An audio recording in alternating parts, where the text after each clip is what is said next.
Peace, family. Y'all know who it is. It's Dr. Bakari K. Lumumba, back once again, the progenitor of LumumbaSpeaks.com, a Black empowerment initiative where we believe we could gain a competitive advantage by always betting on Black, in conjunction with B. Coli Network, the Pan-African social media extraordinaire, in the home, once again, of African-centered news and information. If you're watching, make sure you hit the thumbs up button, hit the subscribe button, as well as the notification bell.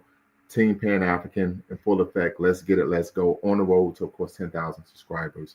So definitely want you all to support us here. So we're taking a break from our Pan-African leadership series to address an issue that's been making its rounds in the media. And that is, of course, President-elect Donald Trump suggesting reparations for white victims of racial discrimination. So I think this is a conversation that I think will be provocative and evocative. But I think it will lead to a great conversation, particularly based on the fact that we tend to find when a conversation about reparations for African people, but descendants of enslaved Africans and their descendants, typically the argument is there is no money. We don't know where the money is going to come from. Let things go, so on and so forth. But we see President-elect Trump now making a rather compelling argument as to the fact that there needs to be reparations for white people. So what I'm going to do is I'm going to read this article, family, then we're going to play the clip, then we'll get into the conversation. So this is from Black Information Network.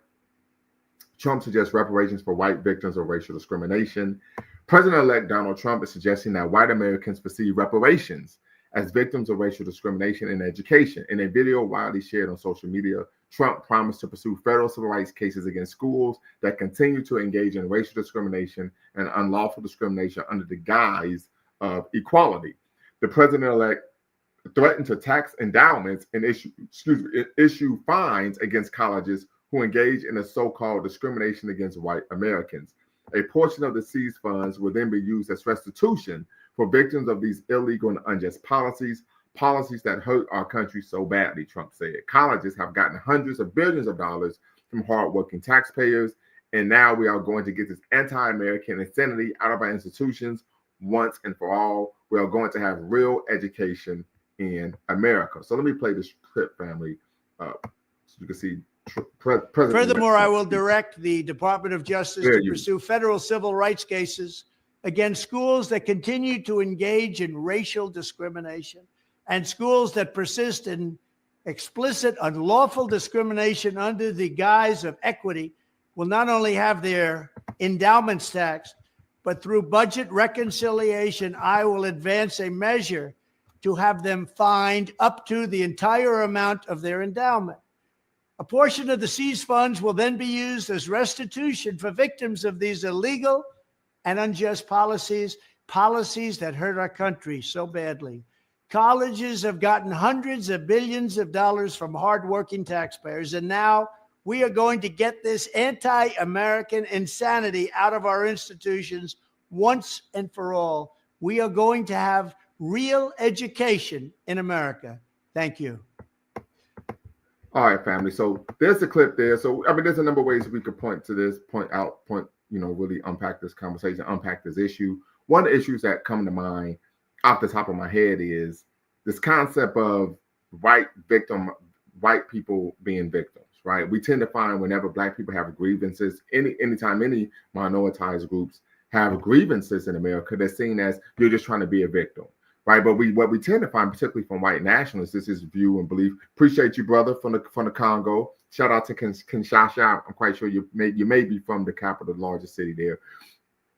It's this concept and idea of white victimization. What we tend to find, particularly from white nationalists, is if they aren't able to run roughshod, right? If they aren't able to engage in the type of untoward and we would argue criminal acts with impunity, then their belief is that they are being discriminated against, right? So this is something that we tend to find from a white nationalist frame of reference, white nationalist ideology. We know that part of what Trump is seeking to do is to radically restructure the racial demographics of America. We know that this, of course, is rooted in this concept of replacement theory, where many white conservatives and white nationalists believe that liberals are seeking to replace white Christians with, of course, people of color and non-Christians in America. So that's something to unpack. Another issue is when he talks about this concept of these ideas being un-American, is I think Trump is actually speaking to the concept and idea of what Howard Zinn calls the master narrative of education, particularly at American history, right? This concept that history is typically taught, traditional history is typically taught from a fundamental nationalist glorification of country frame of reference, where the goal is to encourage people to develop a blind sense of patriotism, right? John Taylor Gatto, in his book, Weapons of Mass Instruction, talks about this as well, in terms of that the goal is really to teach people to be blindly patriotic. If you haven't read that book, you should. Of course, Weapons of Mass Destruction, written by John Taylor Gatto. John Taylor Gatto was a 5-time New York State Teacher of the Year. So this is a brother who's dynamic. Well, he's not a brother, but an individual who's dynamic and truly understands some of the inner workings of American secondary education. Even, I would even argue, post-secondary, as a fact.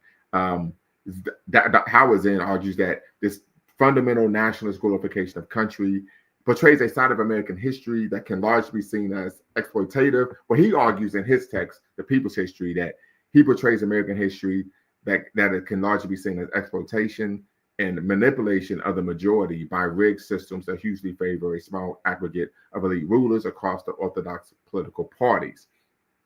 Right. And so when we talk about this concept of being un-American, I think you also can make the argument that Trump is arguing that to be American is tantamount to being white, right? Many argue that Trump is anti-immigrant, but then you ask the question, then why is Elon Musk a member of his cabinet if he's anti-immigrant? Elon Musk is not a citizen, but of course he shares, I would argue, his virulent white nationalist ideology. So these are a number of issues that I think we, of course, need to be cognizant of, particularly on the educational realm, the educational front. We know that Trump Jr., Ron DeSantis, the governor of Florida, has sought to ban numerous books. He banned AP, African American Studies.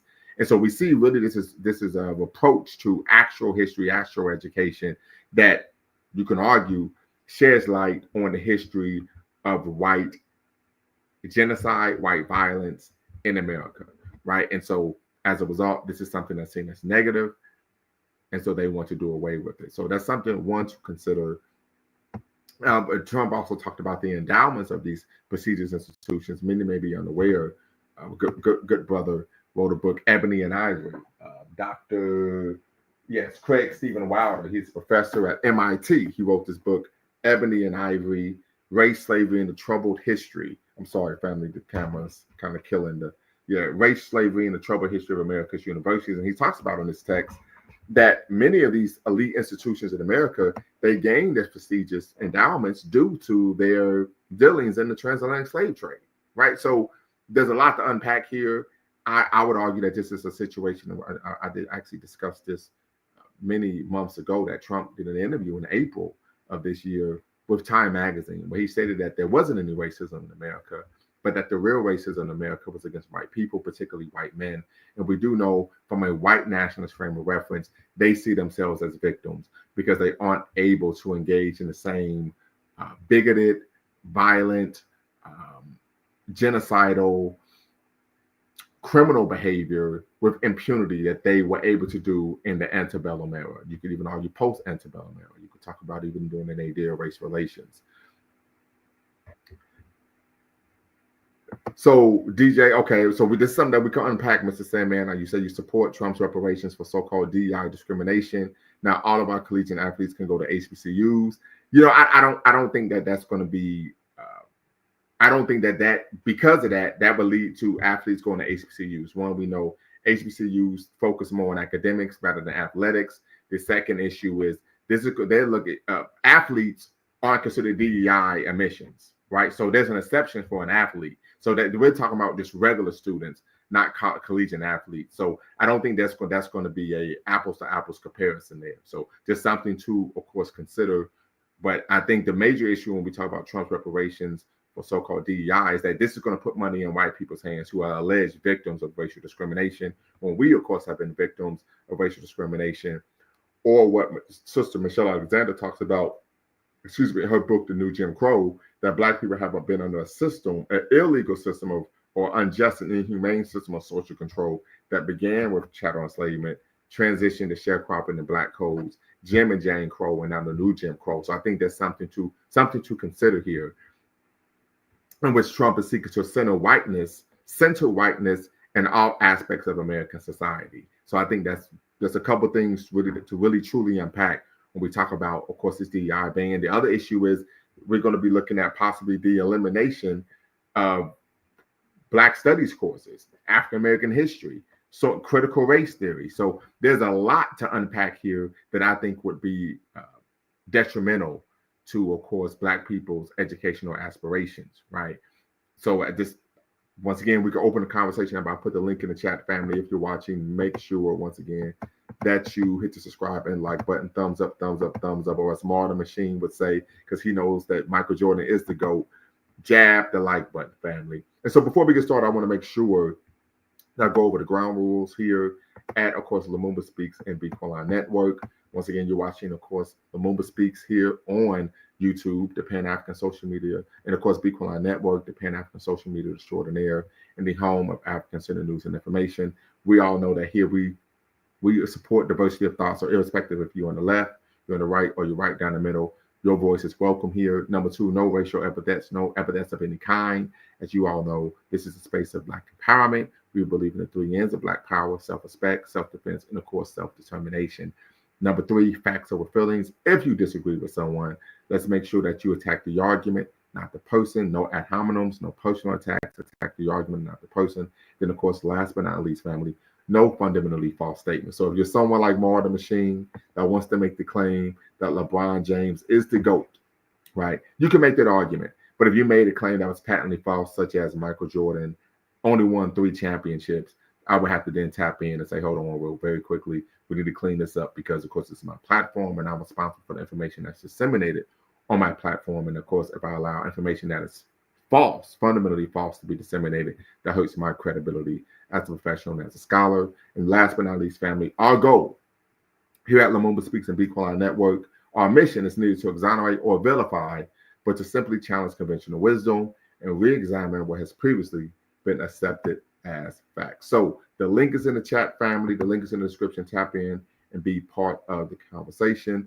So, Mr. Sandman, so PWIs can use us to fill their stadiums, but they can't give our Black students a chance at a high level education. So yeah, I'm gonna need you to tap in and be part of this conversation, Mr. Sandman, because I'm not following the argument that you're making. We do know that there's a large amount of extant literature on the struggles that Black student athletes have at predominantly white institutions. I've read some of that literature. I even have some of the some books on the issue behind me here. Let's see if I can find it rather quickly. I don't think I can. So that is an issue, but we're not. This is an issue where we're talking about collegiate athletes.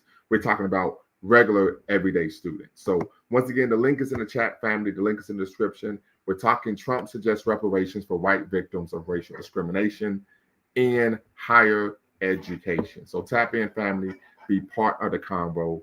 Let's get it. Let's go. Team Pan-African is in full effect. And as you all know, family, if you like the show, tell your brothers and sisters about the show, because we want to get Lumumba Speaks to 10K. We're at 3K right now. We should be at 10K. We should have been at 10K.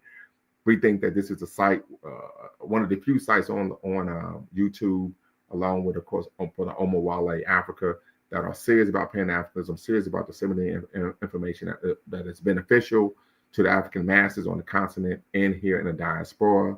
So make sure you tap in, family, and be part of the conversation. As I said before, if you're watching, make sure you hit the subscribe and like button. You're watching Lumumba Speaks here on YouTube, the Black Empowerment Initiative, where we believe we could gain a competitive advantage by always, keyword always, betting on Black, and of course, Be Qualified Network, the Pan-African social media extraordinaire, and the home of African-centered news and information. And we all know that we need African-centered news and information. So tap in, family. Mr. Sandman, look forward to hearing from you. Brother Lakea from the Congo, shout out to the DRC, the land that Patrice Lumumba built. Brother Martin Machine, you can tap in too if you want. Definitely appreciate everyone tapping in with us this evening. This Thursday evening. Happy Pan-African Thursday to everyone. But once again, I think this is an issue.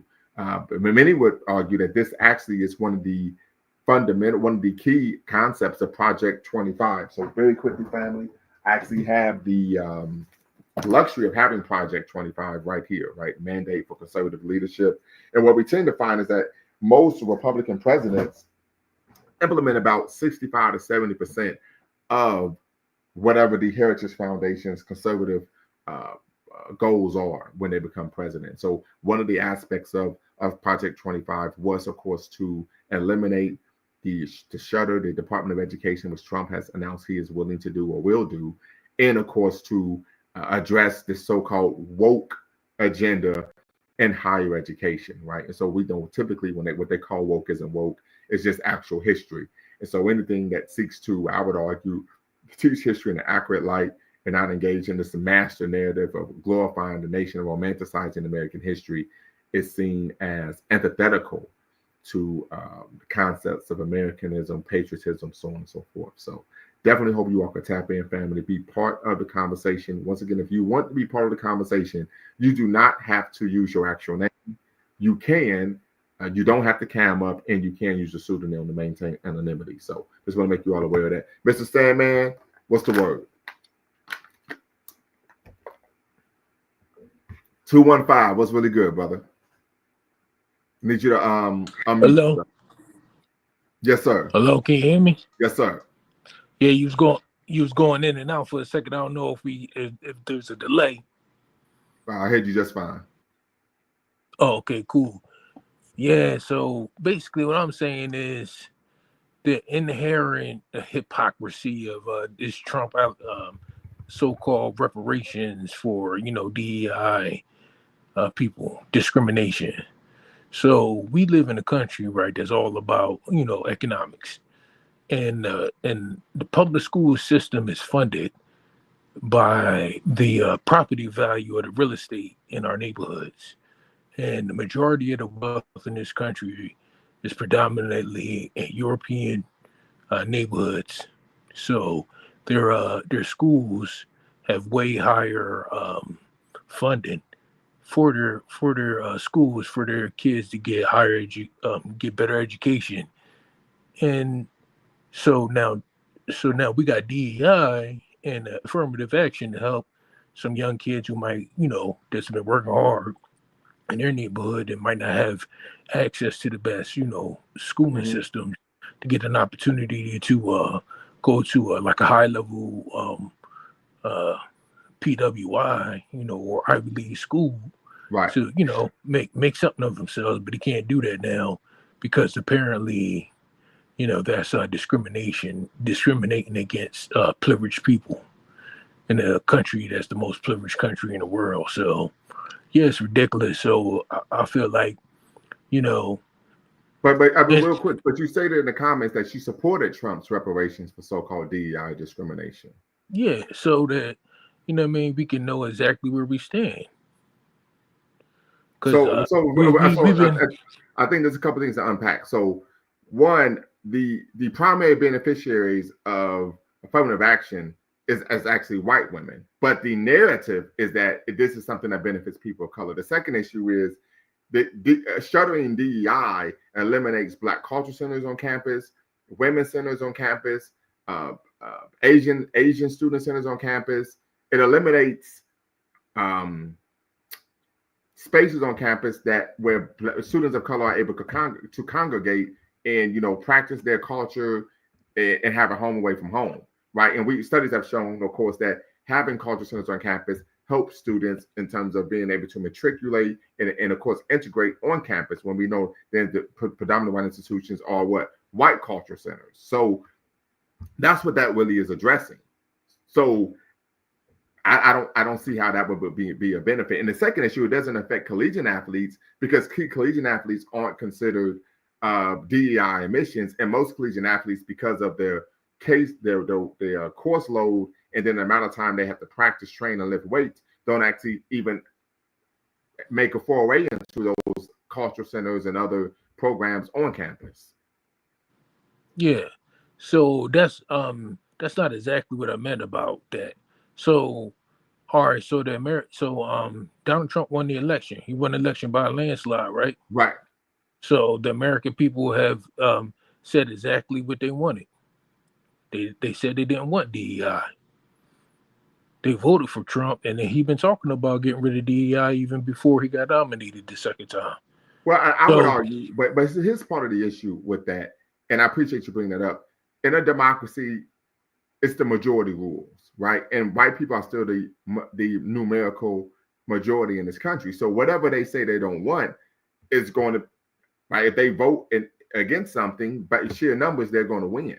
But one of the reasons that this is the case, because most people, white people who are what you would call white nationalists in terms of their worldview, are opposed to anything that they believe will, real or perceived, helps people of color. For example, I can recall, this is 16 years ago, back when I was 24, 25 years old. And my supervisor was a white woman who I guess thought she was liberal. And this is when Obama was in his campaign. And she said, I don't want to vote for McCain because he's just like Bush. But she said to me, and I guess this was a slide of tongue, she said, I don't want to vote for Obama because I think he's going to do something to help Black people. So that's just their mindset. Mm-hmm. And if we talk about the history of Black culture, go ahead. You know what their mindset is. This is, you know what I mean? They've made it clear what their mindset is. Mm-hmm. So sometimes you got to take a step back, take a step forward. You know, we've been sitting here fighting for, equal rights for how long? And it's just not going to happen. The majority, I would agree with that. They want DEI so they can get what they want. Well, yeah, but the part of the issue is that, particularly when we talk about public institutions, that they're taxpayer funded. So, for example, and a number of institutions have done this, particularly in the South. University of Kentucky, they shuttered their DEI division, so they got rid of their Black Culture Center. University of Arkansas did the same. I think San Francisco State University, which was where the first Black Studies program was created, they got rid of their African American Cultural Center. So we see this going around higher ed. Now, one of the issues is then this affects Black students' ability to successfully matriculate through said institution, but also affects Black faculty and staff having employment.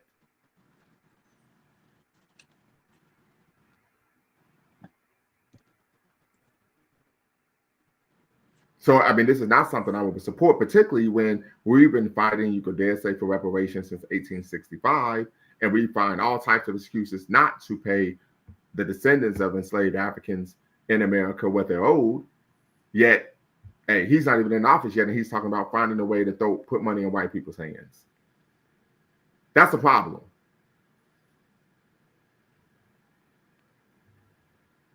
Go right ahead. Mr. Sandman, go right ahead. Anyone else you want to tap in and be part of the conversation? Link is in the description. Link is in the chat. You're watching Lumumba Speaks and Be Equal Network here on YouTube.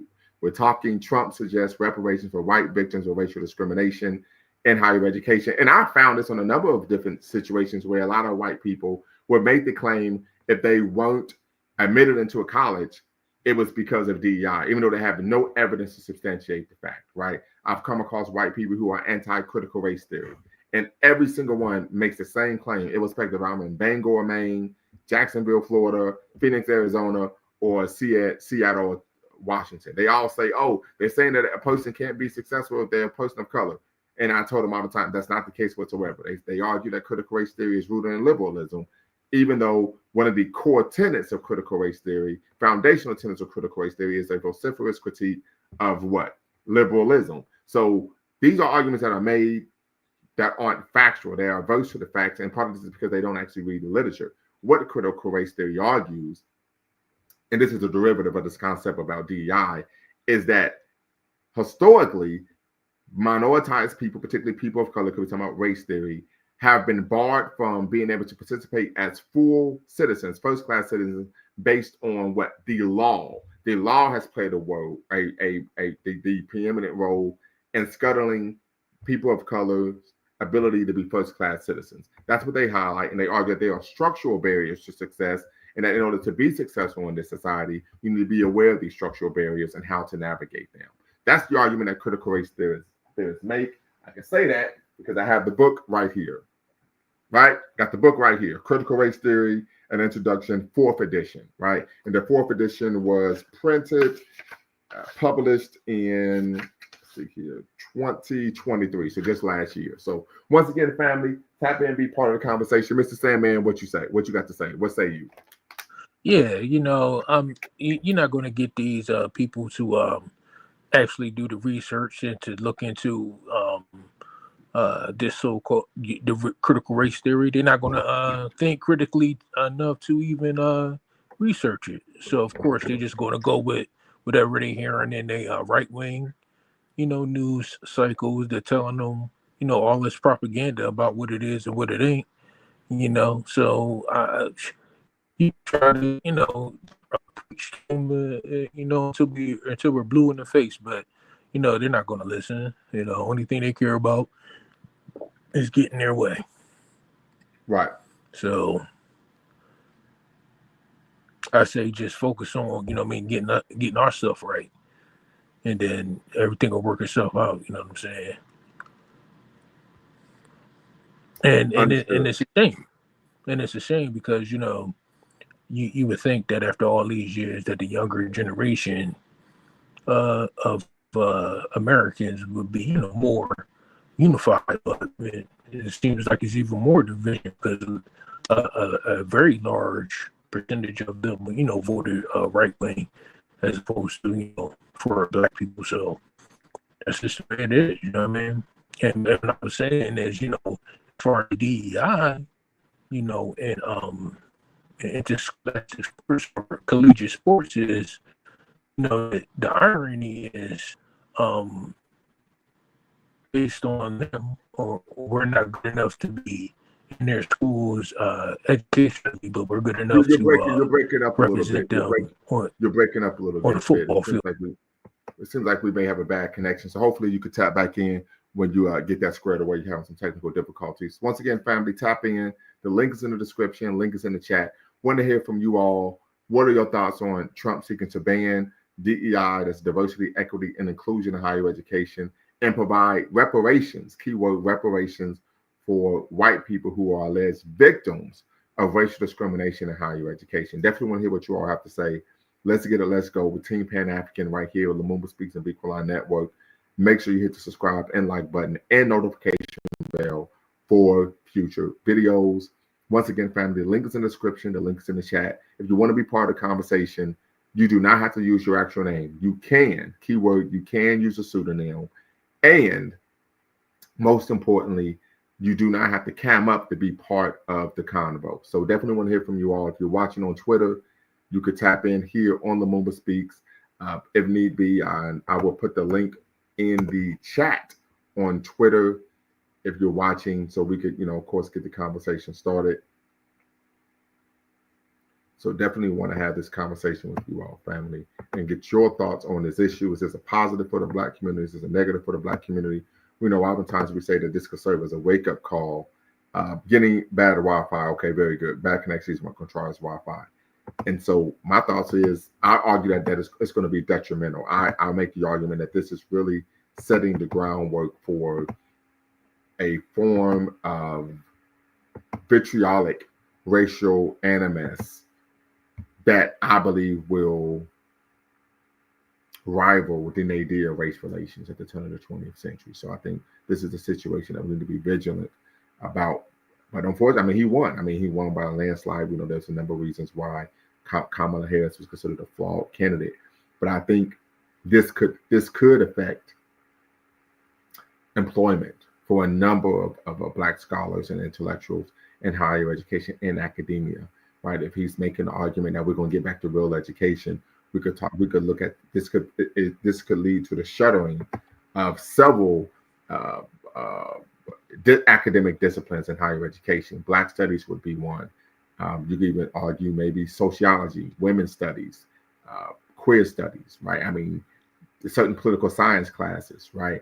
You're talking about the actual shuttering of academia, right? And one of the arguments that many people make is that this is a free nation, but you can make the argument that this is almost the beginning of a totalitarian state, right? State-sponsored education, where you only learn what we want you to learn. You only know what we want you to know. So it's looking at possibly as a totalitarian regime from President Trump. Mr. Sandman, go right ahead. Yeah, and have you seen his cabinet people that he's nominating? Yeah, yes, I have. Yes, I have. I've been following that. Yes. Yeah, a lot of these people that he's picking is kind of like kind of crazy. I don't even Well, know not kind what he of. thinks They're about. white nationalists. Right? Yeah. There's Well, no even kind if of they're white. They are virulent white nationalists. well, the thing with me is I don't really care if someone is a racist or a bigot or what have you, as long as they can do the job right and they do it, in good faith. Well, I think there should be a concern there because we find that racism and bigotry plays a role in how they do their job. We particularly in terms of education, we could argue with police officers, right? For example, there was a situation in Michigan in the greater Detroit area where these white nationalist police officers, race soldiers as we call them in many circles, actually had a working competition, a bet in terms of who would assault the most black people on the night shift. So we do need to be concerned with that, right? If you have someone who's a judge or a prosecutor and they have a level of animus towards black people, that plays a role in terms of how they do the job. A great example of that is the movie American Violet.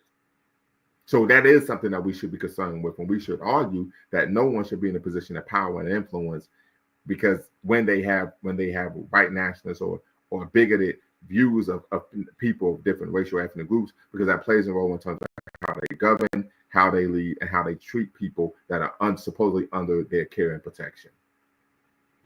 Well, there's a clearly defined rules and regulations for every institution, especially any public institution that's funded and regulated by the federal government and the guidelines that they're supposed to follow. And we know that doesn't stop them at all. Yeah, so I mean, and people At break the all. law. People break the I give you law. an example. I give you an example. In Baltimore, the Department of Justice did a investigation of the Baltimore Police Department. They're doing a ride along with a police officer. The police officer observes a group of black young men hanging out on the corner. I think this was in East Baltimore. I think that's the side of town Javante Chang Davis is from. The police officer sergeant radios to him, "Go step out your vehicle and question those young men and pat them down, do so on and so forth." He says, "Well, I don't have a reason to do so. This is a violation of the Fourth Amendment, illegal search and seizure." The sergeant said, "Make up a reason." This is a clear violation of federal law. So these type of bigoted and negative views of black people and people of color plays a role in how they do their job. That I was in the military. You were in the military. We know this. Yeah, of course. It doesn't matter what the laws are. There's still white supremacy to them folks is a religion. Okay. It doesn't matter what the law is. Yeah, that's true. So what are you gonna do? But you're just not gonna have any police officers?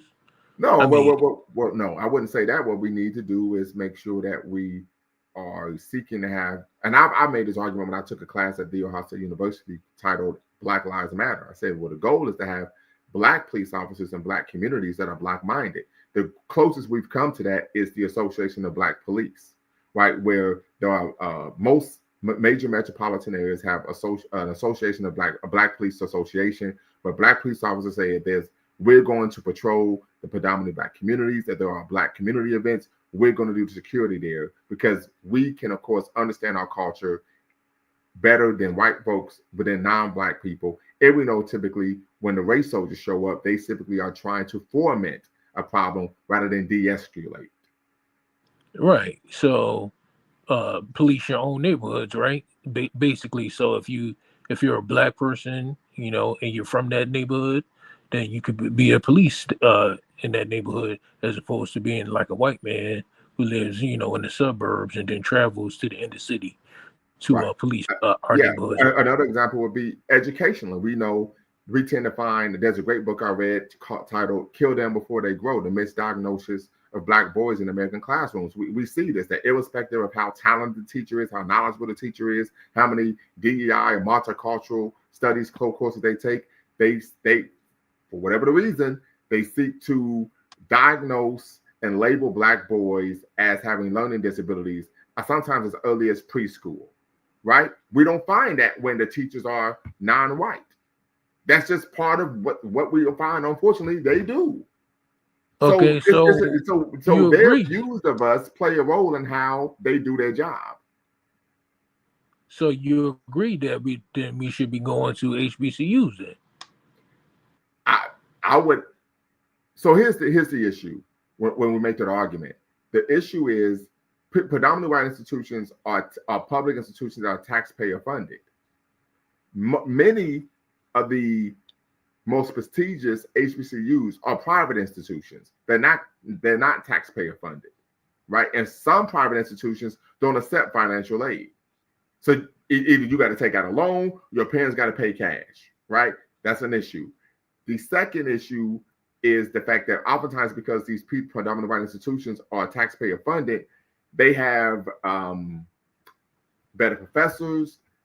That, like, if you're a graduate student, let's say you get a graduate assistantship, they pay more. So that's an issue there, just because it's a taxpayer funded institution. So you don't want to lock yourself out of certain resources when you've been paying taxes your entire life. Yeah, that's true. But it's like I said, sometimes you got to take a step back to take 2 steps forward. You know what I mean? And it seems like where the direction that we're going right now, we've reached this peak. It's kind of like when you go to the gym and you're working out and you do the same workout every day, and it's just not getting you over that threshold anymore, and it's not building any more muscle. That's where we're at now. Right. So, well, but I don't think this is representative of something that we are not doing as a people. I would argue, and I've made this statement ad nauseum on the platform and even some of my writings, that Black history in America and really throughout the world teaches us that whenever there is real even perceived Black progress, it's followed by periods of racial retrenchment. That's just the reality.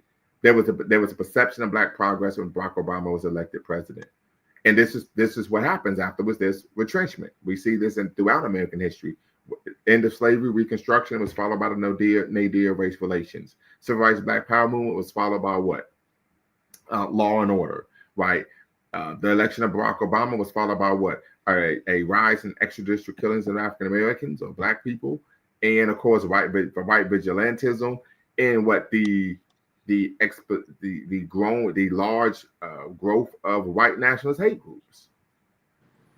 Right. So this is what happens whenever there's real or perceived Black progress. It's followed by periods of racial retrenchment. It doesn't matter what we are not doing. That's the reality. Mm-hmm. Yeah, that's a reality. Yeah. And so all what Trump is doing is rooted in, of course, a retrenchment initiative and this fair replacement theory. Because one of the things we can all make the argument is that when we talk about racism, is that racism is rooted, and I'm sure you've played spades before, correct? Right. Racism is rooted in stacking the deck, making sure that there is no competition. You got all the spades. Absolutely. Yeah. That's part of what racism is about. It's about stacking the deck so that there is no competition. Right. This is why we find, of course, a large amount, an overwhelming amount of the victims of lynching were business owners. And they were business owners who were doing well, right? Ida B. Wells, what led to her foray as a journalist, as an activist, who of course decried the horrors of lynching, was one of her good friends was killed for running a very successful grocery store in Memphis. Right? We talk about the destruction of Rosewood, the Black town in Florida. That was rooted in part due to the animus that, of course, them folks had in Sumner, Florida, due to the economic prosperity of our brothers and sisters, our ancestors in Rosewood, Florida.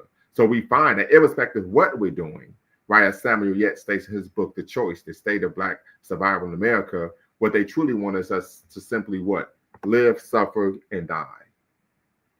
Yeah, ever since we got over here, we've been getting, pushed around. So just something, of course, to consider. But family, tap in, be part of the conversation. You're watching, of course, LumumbaSpeaks.com, a Black empowerment initiative where we believe we could gain a competitive advantage by always betting on Black. And of course, Beacon Line Network, the Pan-African social media extraordinaire, and the home of African-centered news and information. This is Team Pan-African in full effect. Make sure you hit the subscribe and the like button. Thumbs up, thumbs up, thumbs up. Make sure you hit the notification bell as well. We're talking Trump. President-elect Trump suggests reparations for white victims of racial discrimination due to DEI in higher education. So tap in, family, be part of the conversation. The link is in the description. The link is in the chat. Once again, if you want to be part of the convo, we know this may be a curious conversation for many. You can use a pseudonym when you do not have to cam up to be part of the conversation. But tap in, family. Want to hear what you all have to say. Yep. So, how is Trump offering reparations, and we still ain't got no reparations yet? Yeah. Absolutely. This is an issue of concern. But this is what happens, right? Whenever it comes to Black people, we don't have the money. We saw this with Ukraine. All of a sudden, they have billions of dollars to give to Ukraine. And we find this once again with Trump being in office with the Republican Party. So it's all about setting the deck. And I think because they have control not only of the Oval Office of the White House, but also of the Senate and the House of Representatives, they're going to truly be able to, in my opinion, really engage in this level of white nationalist government in a manner that is unabated, right? They don't have the power to stop what they're going to seek to implement. And I would argue that we're going to be looking at arguably a totalitarian America. Yeah, this guy Trump, I don't know, man. He's like he's on his bully. He on his bull right now. Yeah, I mean he's on his what would you say in Philly, Broad Street bully? Yeah, that's what he on. They say Broad Street bully. Yeah, he's gonna get his Pennsylvania Avenue bully on. Yeah. Yeah. And he don't care about any type of bureaucracy or politics. He's just laying it down, and this is the way it's gonna be. You like it, right? Whether you like it, that's how. Yeah, facts. And you can try to stop it if you want. And he just drew the line in the sand. Absolutely. OMKA, I need you to come up in queue just to make sure you're not trolling. Then I will bring you into the live. So once again, okay, got you, no problem. I will bring you into the live, brother. You can turn your camera off. All right. Then I will bring you in. Okay, very good. Good brother, what's the word? Yeah, peace to you, and happy to be part of this. I'm the guy who spoke to you earlier. Yes, sir. Originally from DRC. Absolutely. And the one who chat earlier on is my wife. So I'm happy to see Mr. Sandman. Mr. Sandman, you hide this from me. We met at I think Search for Uhuru. I didn't know that you have another brother from my spiritual realms, Brother Lumumba here. I just discovered him today, and so yeah, I'm happy. I just wanted to show up that I'm here and I'm in support of you. So I'll be listening to the chat now until when I'll have something to contribute. But yeah, just saying that power to you and sending positive vibes to all of you. Appreciate it. Let me ask you this, brother. How long have you been here in the States? I've been in the States for over 10 years. Let me see, 14 years now. Okay. And how do you like it here? I can't say it's better for me than where I was. I came from South Africa. South Africa. I came from Congo. With the situation which was going on in the Congo, or what is still going on in right now. So it's better over here than what I was in. So definitely, yeah. I'm in a better situation. Yeah. Very good. So any thoughts on, let me ask you this. Do you have a background in higher education? In the higher education, yes. When in South Africa, I went to college, but I couldn't continue further because of financial issues and how the country set up when it comes to by that time to migrant or refugees who ran from Congo. But here, yes, I was able to go to college. Okay. And I'm still planning to go back and finish my degree because I didn't finish. Okay. And what were you studying? I was planning to go into health sciences. I was planning to become a PA. Okay. I'm very, very good in biology, physics, chemistry, and stuff. So right. In many things. But now I'm thinking about going into tech. Okay. Yes. Okay. Yeah.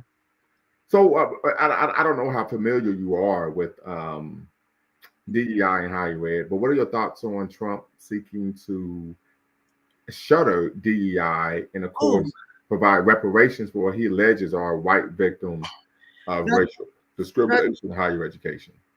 You know what? With me being, an African, I consider myself African American. I call y'all American African. I call ourselves who came here, who were born in the continent and come here as a migrant, or in whichever status as African American. Yes, I'm a little bit aware of that, and to me, actually, it didn't come as a surprise because I've had time to study Trump and to follow and to, understand his policy. I'll be frank with you. I didn't vote for neither of them. I didn't vote for Trump, and I didn't vote neither for Kamala Harris. I voted. Understood. Yes, I voted for Cornel West. I had to support my brothers who had to cast a protest vote against the Democratic Party P, but I couldn't after because I'm not an ignorant voter. Right. So I'm a little bit educated, not like you, but I'm educated. So I'm in matter of politics, be it national, be it local. I always give myself time to study the issues, to search a little bit the candidates who I'm going to vote for, because I know that whenever I cast that vote, I'm partly responsible for the policy of that guy. It's like I endorsed his policy. So I couldn't endorse. Yes, there is a little bit good stuff when it comes to Republican, but and there is some good policies when it comes to Democrats, but I couldn't endorse all that what Trump stands for. Because if you look for me, and this is what came most of the time, it came up when I was discussing with the guys at the Dynas platforms. I was like for me, yes, I care about America because I'm now an American. I have. I take it you are a naturalized citizen. Yes, I'm a naturalized citizen. Yeah. So I care about this country. I have a daughter who was born here and a son. So I care about them and I care about their future here. Right. But I don't see myself or my family fitting in all that Trump stands for. Because if you behind Trump, there is a lot of what can we call them? Maybe WS, supremacist groups. Yes. And all those KKK groups. Yes, sir. And although we had to cast a protest vote, but we know what those groups stand for. So I knew that some policy, and since his second term, he feel emboldened. So I don't feel that it's a good thing. It's not a good thing because for me, people who I believe that they deserve reparation in this country is my brothers and sisters, American African.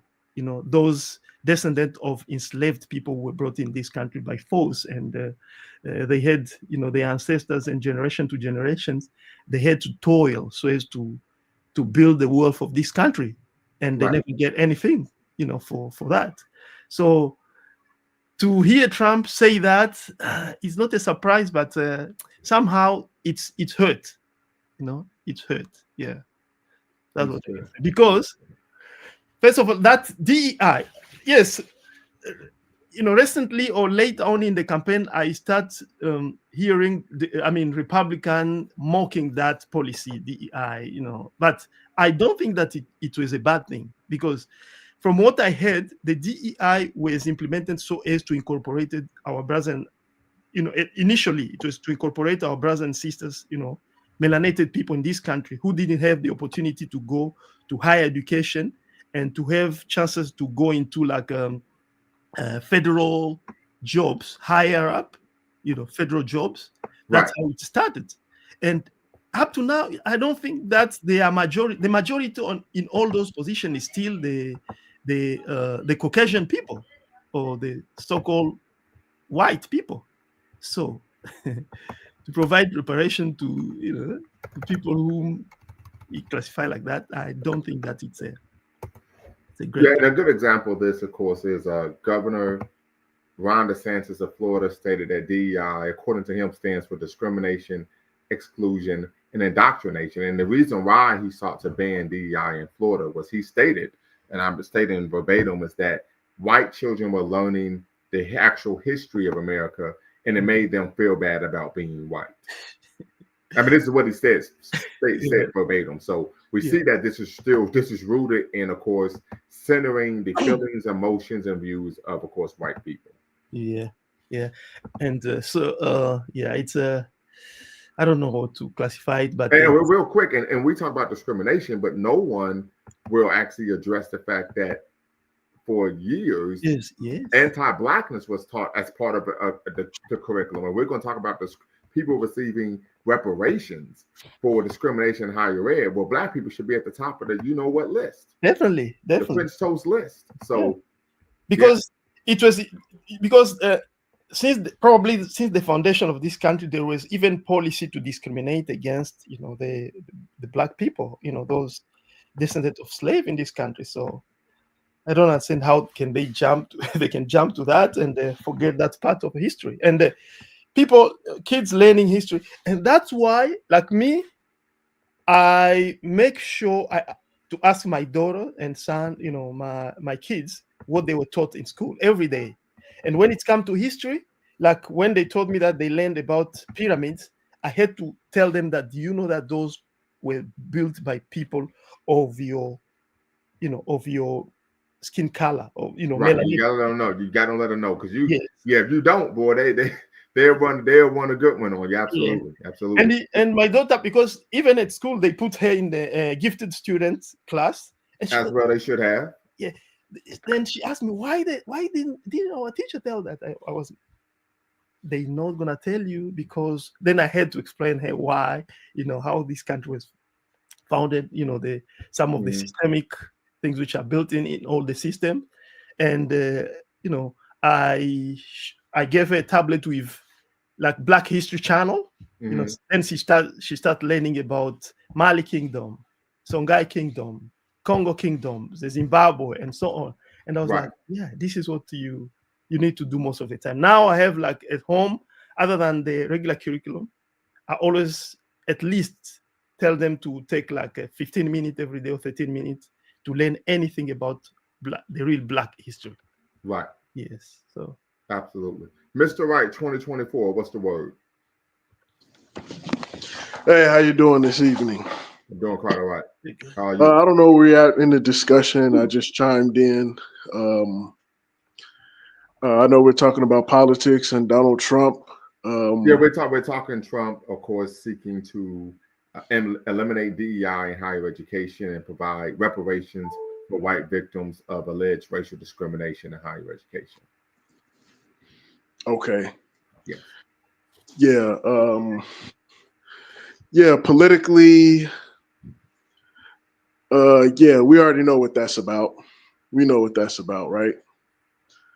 I would like to ask, as Black people, where do we stand politically in terms of liberal and conservative? Well, very, very quickly, Mr. Wright, I respectfully, that's not the conversation we're having this evening. We're trying to just make sure we center higher education during this conversation, respectfully. Oh, okay. My bad. No problem. But there may be a way to connect that to the conversation that, of course, we're having this evening. One of the brothers who tapped out, he came on earlier, he talked about that he supported the, Mr. Sandman, he stated that he supported the so-called reparations. And I said, well, I don't see how why you would support Trump taking taxpayer money and giving it to white people who are the most privileged in this country. So, yeah, I don't even see how that could be possible. So how could you even prove that? You know, right. And we tend to find that whenever, you know, them folks unfortunately don't get their way, then they start to make accusations of being victimized, right? We do know that that is a WS, as Brother Kyle stated, that's a WS talking point, that if they aren't able to engage in untoward behavior unabetted, then they make the argument that they're being discriminated against. Okay. Yeah. Well, how do you feel about that in terms of, you know, you have DEI, in which basically, you know, it's meant to help people that are basically non-white men, correct? That is correct. Yes. Now they would make the argument that they're being discriminated. Real quick. Well, actually, no, because if you're white, you could be a white male, and if you are if you have a disability, if you are first generation, I think, also first generation college first generation, if you are queer or questioning LGBTQ, there's a whole lot of loopholes to find a way and through that. But one of the reasons for that is because historically, higher education was seen as a playground that provided access only to white men who were wealthy. Literally, the history of this country, I actually had to take a class on the history of higher education in America. I actually have a syllabus. I'm going to pull up the syllabus and share the syllabus with you all, family. This was a syllabus for a doctoral course I took. Let's see here, higher education law. And it dealt with, of course, that the history of higher education was for the wealthy white men and wealthy white men only. So, of course, that is something to consider. And we still find that being an issue today, to where this is concept known as publish or perish, right? And unfortunately for many, if you publish, and you could be a great writer, but if you write about issues that make them folks uncomfortable, then you could find yourself losing tenure. Oftentimes, one of the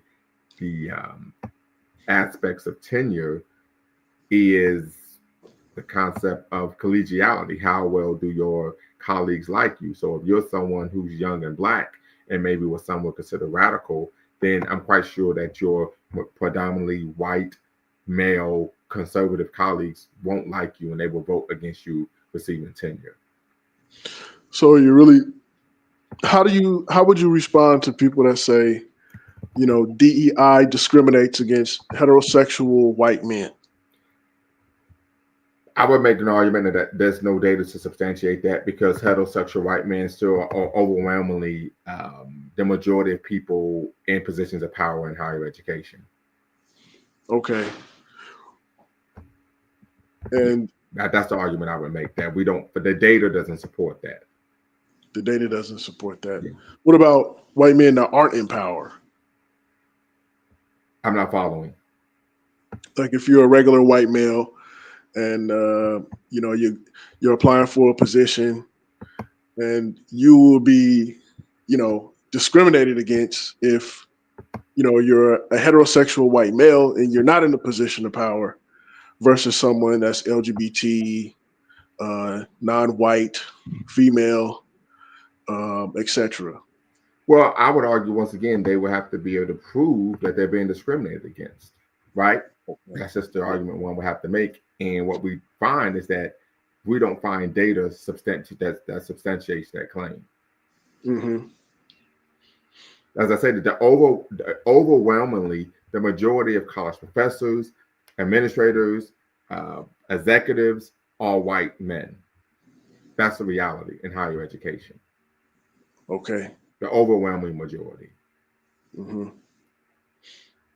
So why would they be eligible for reparations? Well, I mean, it goes back to this concept of when affirmative action was white, right? When you're dealing with, of course, a system of anti-blackness, a system of overt racism, the goal is to make sure that resources, if you could, all resources go to, of course, white people, particularly white males.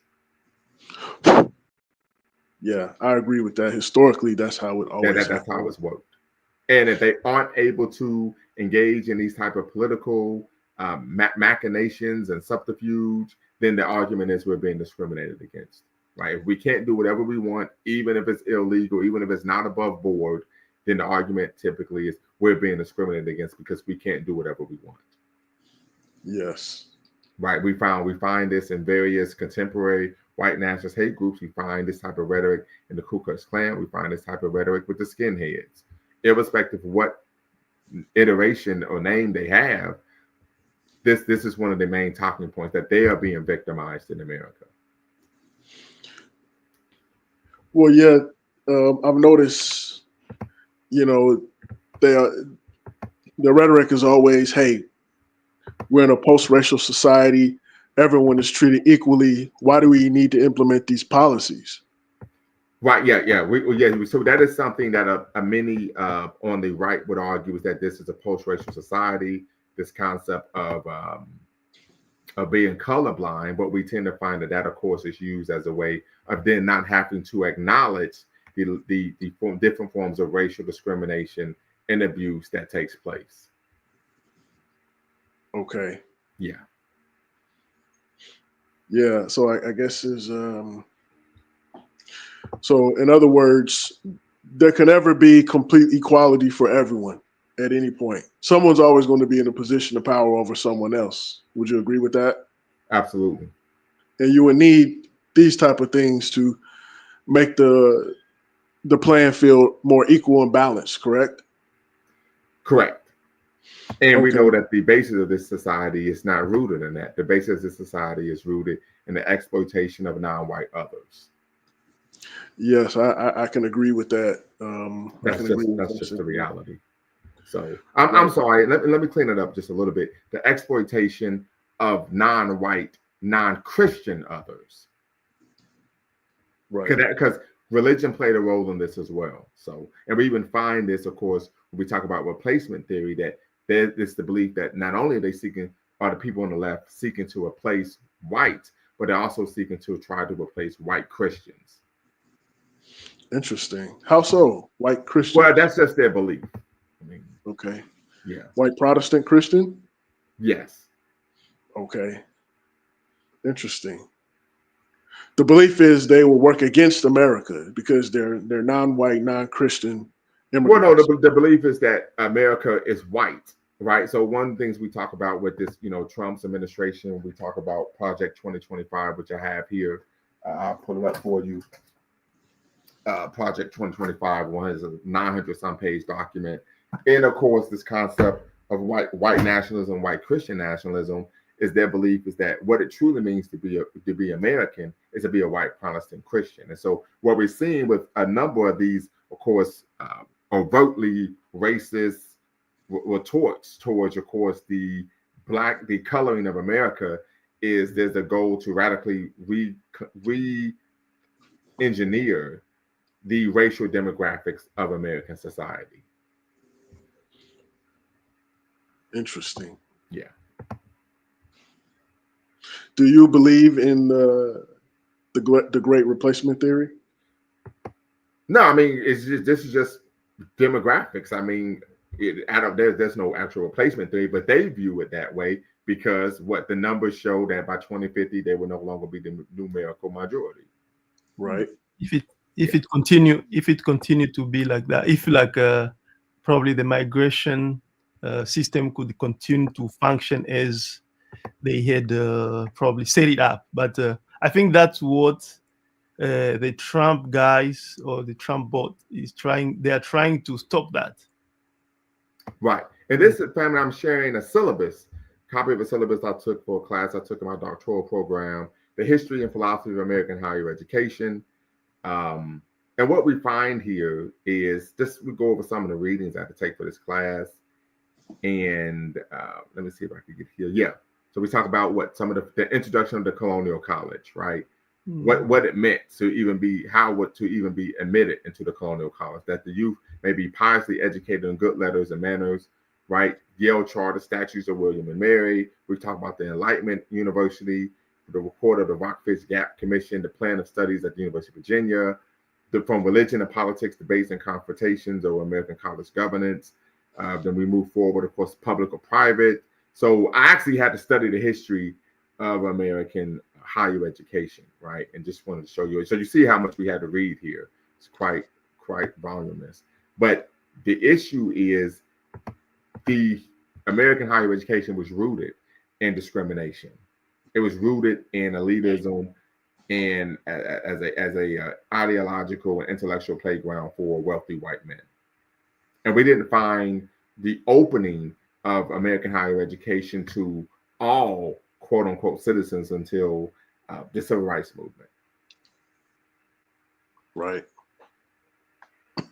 And so the reality is for many, like the Joker said in Dark Knight, the mob wants to they want things to go back to the way they used to be. And you can make the argument that many in this country who are white nationalists in their worldview want America to return back to what America was prior to the opening of society to everyone.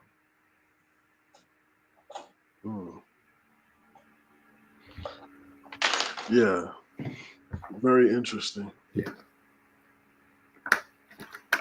So it is something to consider. Once again, this can mean the shuttering of several academic departments and disciplines. We're talking about the shuttering of DEI programs. I said it before. I even mentioned this in my dissertation, Innocent Plug, right? That, the University of Arkansas shuttered their DEI program. University of Kentucky, numerous institutions. San Francisco State closed their Black Culture Center. Texas A&M, I believe, closed their Black Culture Center as a preemptive strike because they foresaw this coming, right? So these are some issues that, and so these issues will affect not only Black faculty and staff employment, but also Black students being able to have a space on campus where they're able to, have a home away from home, engage in programming that is culturally centered and impactful, but also successfully matriculate through said institution. Yeah, so it would have an adverse effect on Black student success. I can state this from my study that, of course, I completed in my dissertation, that several students stated that they were going to drop out of school due to the isolating nature of the predominantly white institution until they found out there was a Black Culture Center on campus. Oh, wow. Yes, absolutely.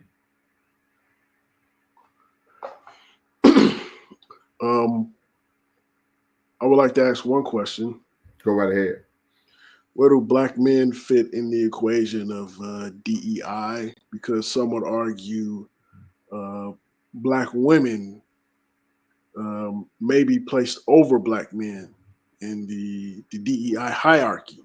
Absolutely, yes. Many have made the argument that DEI nowadays is intersectional in nature, right? And so that it benefits individuals of varying identities rather than Black men, as many would argue. It was intended to benefit when DEI was created, and particularly when Lyndon B. Johnson created the affirmative action. So something to consider there. I would agree. However, the issue is it's not going to benefit any Black people if they're on any DEI programs or initiatives on campus at all. Okay. Yeah. So we're talking about the shuttering of Black student unions, of Black. So when I was at Wright State, they had a Black student union, they had an African student union, they had a Black man striving forward student organization, Black women moving forward student. All those things would be eliminated. At St. Clair Community College, they had the African American Male Initiative. They had a costly, refined sisterhood. All those organizations that help Black students to foment Black student success would not exist anymore.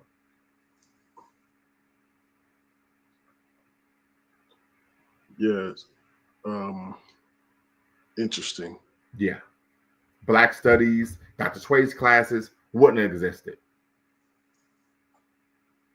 Yeah, that raises a few concerns. Absolutely. Yeah. Is that across the board with any type of cultural program or class, or is it just Black? Well, yeah, it's across the board for any. So because the argument that Trump's administration or regime, the argument they're making is that this programming not only is discriminatory towards whites, but it's also anti-American. So anything that's historically seen as white will be accepted. Yes. Okay. Yeah, that's problematic. Well, they're the dominant racial group. This is called a power play on their side. This is, yes, absolutely. So like I said, whenever there's real or even perceived progress, it's followed by periods of racial retrenchment. Okay. And I think this is an example of retrenchment, of racial retrenchment. And I think, I tell you what, this next 4 years is going to be interesting. I will put it that way. This next 4 years will be very, very interesting on a number of fronts, not only in terms of education, but I'll argue now what we're truly looking at is indoctrination, not education, because I would make the argument as a scholar, as an educator, that a true education, you provide students with all of the information, and then you allow them to formulate their own views, perspectives, and opinions. I would argue you're not truly receiving a complete education. You're being indoctrinated when you're being given a very limited form of information regarding a particular issue of subject matter. I see you, Brother Jay. I'll let you tap in momentarily. You can turn your camera off. I see you. So, yeah, we're talking about indoctrination here. And we know, unfortunately, that President-elect Trump has a soft spot for dictators. This is just a reality. We saw that during his first administration, and I'm quite sure that's something that will continue in the second administration. And so this kind of totalitarian regime, where, of course, in many totalitarian regimes, they're anti-free media, anti-free press, but also even education is controlled in terms of what could be printed, what is to be taught, so on and so forth. And oftentimes we even find in many totalitarian regimes, intellectuals are almost persona non grata, right? They're literally oftentimes deleted or purged from the society, right? Because they're able they're able to, in a very articulate manner and concise manner, counter what those in power are doing, and actually explain why it's detrimental to the masses of the people. Brother Jay, what's the word? Hi guys, how are you guys doing today? Doing quite all right. All right. Yeah, I don't know how significant in all reality this election in America is going to be, because both political parties really are supported and backed by huge corporate power. This is true. And as a result of this, I really cannot absolutely see the difference in the two. Now, if someone like Bernie Sanders had come in, then yeah, you'd probably see a significant difference. Or if someone like Jill Stein had come in, you'd probably see a significant difference. But I don't really see that there's much of a difference, because the only difference I see is that Donald J. Trump will overtly tell you, this, I don't like you, I couldn't care less about you. So you know where you stand with Trump. Whereas with the other lady they called Kamala Harris, no one knows where anyone stands with her, what her policies are, what vision, direction she has, and basically, she has done some harm to the Black American community as DA. So I really don't think that voting in that situation is at all beneficial, and talking up the difference is just, like, to me, a bit of a waste of time. It's just, I mean, real quick, brother Jay. So I would disagree here. I do agree, and I've even written an article discussing the fact that both political parties are funded by the same lobbyists and special interest groups. However, what we find with Trump is that he's a virulent white supremacist. He's surrounded himself with individuals of white supremacists, and he's engaging in policies that are meant to be detrimental to communities of color here in America. That is a reality. So I would give some examples. And we're talking about this concept of DEI, shuttering DEI, providing reparations for white victims of discrimination. No presidential candidate that I could think of in the last 50 or 60 years has ever made this type of argument, right? The second issue is we talk about the funding the HBCUs. And I'm not someone who's a Democratic shield, Democratic shield, but under the Biden-Harris administration, HBCUs have received $6.5 billion in the past 4 years. Right? Trump, when he was in office, he signed a bill into law that provided $90 million for 10 years to all HBCUs. So just from a number standpoint, $6.5 billion in 4 years is more than $90 million in 10 years. Right? So there are issues in terms of policy that is problematic. Another example would be that Trump, we know Black people disproportionately end up on death row. We know Black people disproportionately are represent those who are wrongly convicted on death row. Trump signed more death warrants during his time as president than any president combined, going all the way back to slavery, chattel and slavery here in America, right? That is an issue. We also look at the fact that someone such as Trump has surrounded himself with numerous individuals who have pled guilty to federal crimes and have been sentenced and sent to federal prison for engaging in criminal activity. So we see that he surrounds himself not only with people who are white supremacists, but also individuals who are engaging in organized crime. These are real issues.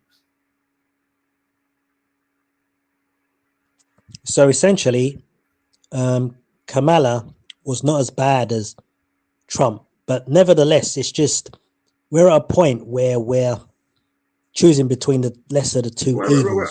But I think it goes further than that. Trump has actually stated that he's seeking to dismantle the Department of Justice so that there would be no investigations of police officers who engage in corrupt federal public activity. Right? That's an issue. That's a serious issue, and Black people have historically been the primary victims of what? Police brutality, extrajudicial killings, and hate crimes in this country.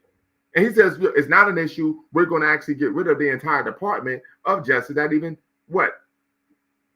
investigates these issues, these things.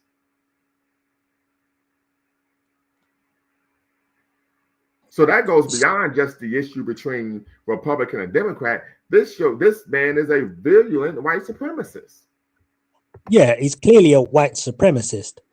But what about the district attorney, Kamala Harris's track record? Apparently, that was rather problematic and bad. And I'm asking. I understand that, but we're talking about Trump because he's the one who's the president-elect. Yeah, because that's why a lot of people think I'm better off choosing the couch rather than voting, because with her track record and with this man who's just virulently anti-Black, then what would be the point of even, I mean, I suppose you could say, look, maybe he's not as bad. She is not as bad, but still, unless, unless you have like a third party candidate like Jill Stein or, Bernie Sanders, considering these two is just kind of a waste of time. Almost a waste of time, isn't it? Well, I wouldn't argue. I wouldn't make that argument, right? I think this is a situation in which we're literally talking about someone who is seeking to restore America to a antebellum race relations, right? I think it goes far beyond just simply you're voting for the lesser of two evils. This is someone who's seeking to radically restructure the nature of American government and American society, even so where he's seeking to suspend the Constitution and wants to become president for life. So, Brother Jay, I hope you could tap back in, but I think this goes far beyond. Yeah, okay, there we go. I think this goes far beyond the Republican-Democrat binary. Sorry for that. No, it's quite all right. It goes far beyond that. This is an individual who has been charged with treason, right? This is someone who has violated, I dare say, hundreds of federal laws. It goes far beyond the Republican-Democratic binary. Yeah, I mean, if I had been an American, I'd have voted for the couch. I wouldn't have bothered with either one of them. I mean, to me, it just comes across like, people like Kamala Harris will help I mean, a lot of African Americans make the claim that people like Harris will only help other ethnic groups, but they'll by and large ignore the African American community. That's number one. Right. Many African American gentlemen have voted for Trump because they thought that if Trump were to remove immigrants, this would somehow alleviate us from all of the immigrants that are now being put into the African American community. Is that correct, or is that wrong? No. Actually, we find that African Americans voted. African American men, black men in America, voted for Kamala Harris more than any other racial demographic of men in America. We also find that black men are the most progressive voters in American history, and black men vote for female candidates more than any other racial ethnic group of men in American history. So no, that is not accurate. Right. So for example, I can give you the straight up numbers. So in the 2020 election, black men voted for Joe Biden at an 80% clip. Right. In this election, black men voted for Kamala Harris at a 78% clip. So that's a 2% difference. And that 2% difference is something that we can throw away to error, right? So we see only a 2% difference. So no, that's not the case at all. So because, once again, I mean, it's just like they're concerned about the African American community hasn't been helped in terms of reparations is like definitely out of the question for both political parties. The issue of mass incarceration is still an ongoing cancerous issue in America. You have gentrification as well as another problem, and you've got high rates of police brutality. So as a result, when you look at those core issues, you begin to realize, I don't think any of them two will actually help. I mean, Kamala wouldn't help to resolve these issues. Maybe she's not as bad as Trump. Maybe she's not as extreme as him, but she's still not going to do anything, and she'll probably do some harm. I could agree with that, but what we also know is that she wouldn't have gotten rid of the department. She wouldn't seek to get rid of the Department of Justice to actually investigate those issues. That we do know. Yeah. So I mean, so the issue is, if you are a victim of police brutality, extrajudicial violence, you have no legal outlet. You have no one to turn to address your grievances. But do you think it would be cynical of me to say something like this? That, that body, that institution, it's been so useless that whether it's there or not doesn't make much of a difference. I disagree. I disagree. 100%. Because I could provide numerous examples of the Department of Justice actually playing a role in providing justice for Black people. So I actually disagree. And the reason why I can say that is because I actually had to study this issue when I was in my master's program for public administration. So I would disagree wholeheartedly. So is there like a percentage where, say 10% or 20% that you attain justice, or what percentage do you get as a result of having this body? What percentage of justice do you get? One of the issues that tends to happen is many so let's just talk about policing, for example. Oftentimes, what we tend to find due to the Department of Justice existing, police officers who are found to violate federal law actually go to federal prison. Now, this isn't something that we find making front page news, but it happens. Another example is that the Department of Justice will then engage in consent decrees with particular municipalities regarding their policing policies. When Trump was in office, he removed the consent decree that the Department of Justice had with the Baltimore City Police.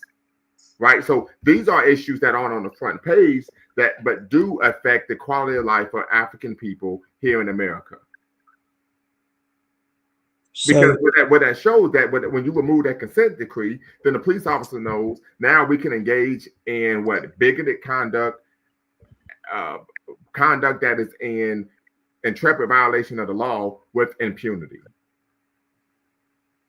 It's like committing a crime, being put on probation, and then you get a new probation officer and say, well, we're going to end your probation without you even completing the requirements of your probation. Like, shit, I'm free to go. I can do whatever I want.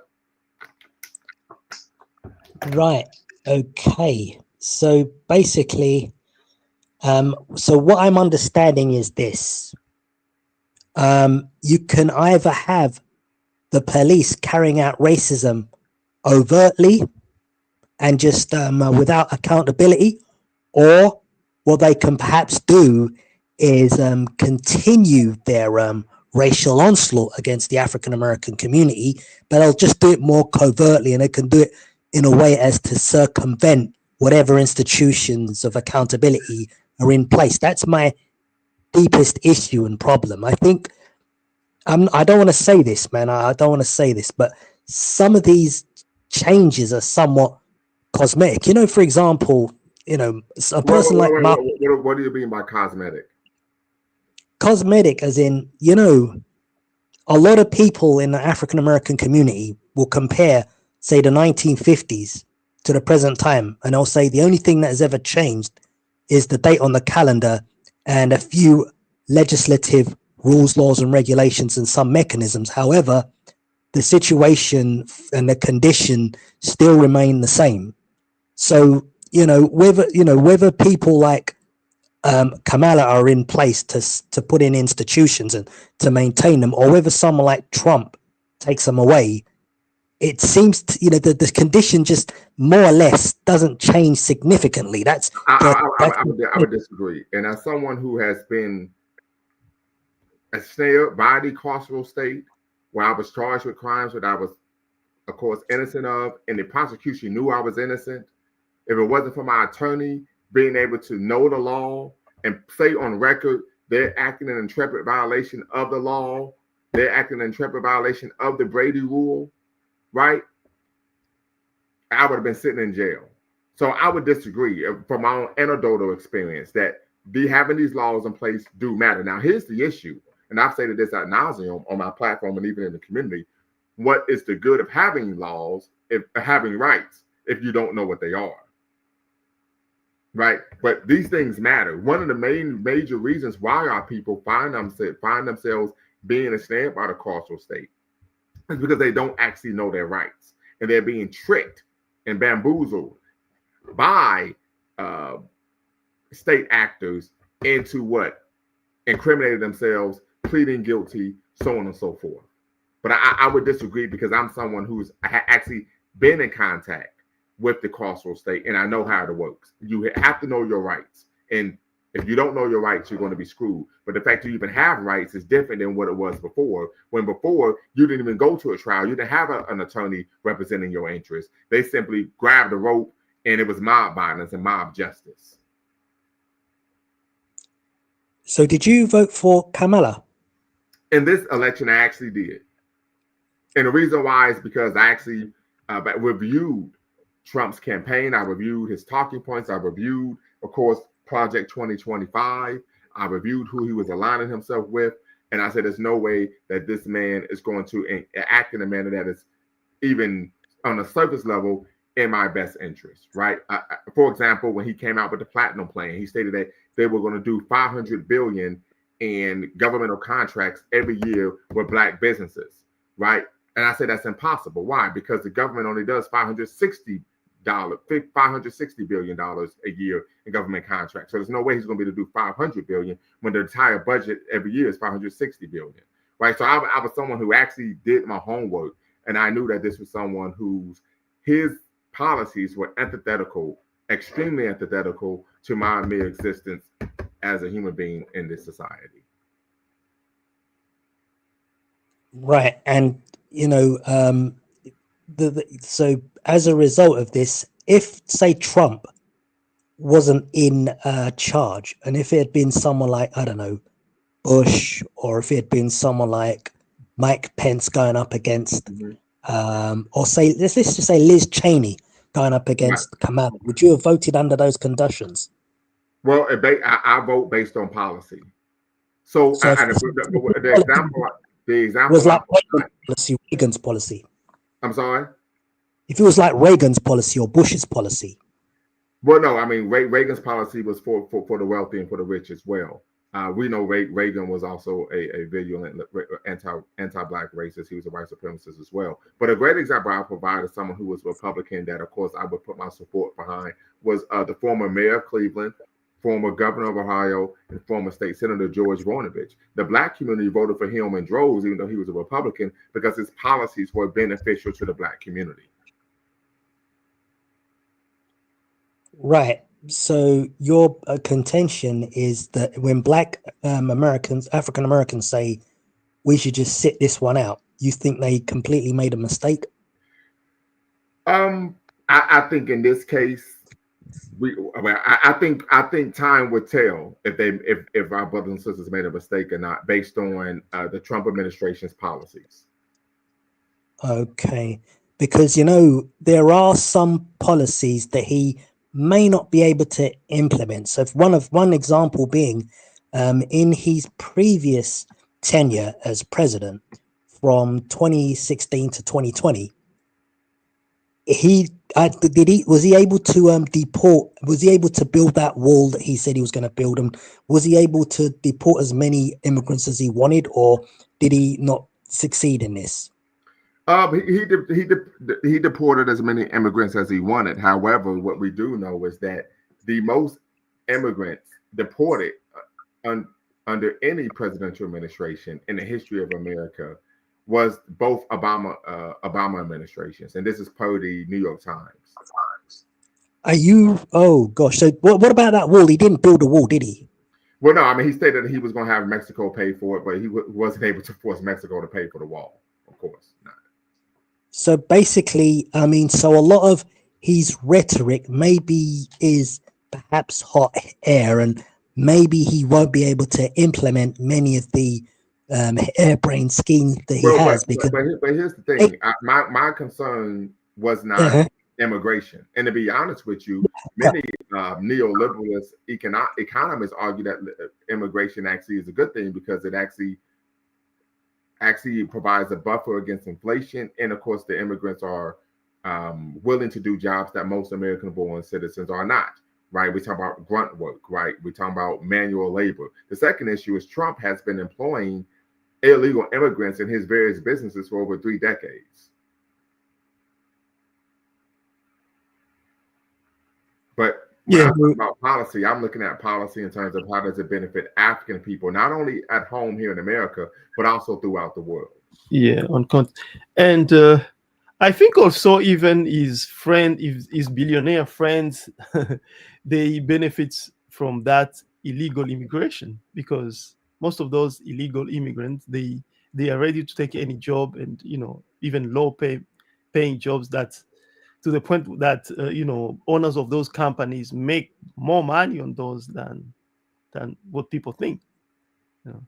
Yeah, my question in that regard will be, I'm always like what can I say, curious to know, because like, is there any institution or is there any organization in our brothers here, melanated people or black people, which is organizing the way how, like us, at least not me, at least I'm informed or I know, but I've never come across this, like, so that probably we who have been here can incorporate recently, especially main African or melanated immigrant coming to this country, so that they can be ready to join hands with those melanated people or American African who have been descendants of slave, to pull up the community together, or what, something in that. So are you arguing for a people of color coalition? Not really a people of color, but I mean, because when it comes to that whole global people of color coalition, but I mean like our communities, melanated people here in the US, because real quick, so we're going to use the term black people, because everyone has melanin, even white folks. So we're going to be very specific here, right? We're talking about black people. Yeah, like I've been a follower sometimes of Dr. Claude Anderson. Yes, sir. And I've read partially his Powernomics. Those type of ideas, which the global Black community can be in contact, or even those who are here in America, for example, like me, they can be in, like, even not saying in unity, but in collaboration with African American institutions, so as all of us, we can pull up together. Not only the term Pan-Africanism, but without any system put in place that can, for example, lobby or put policies or directions together.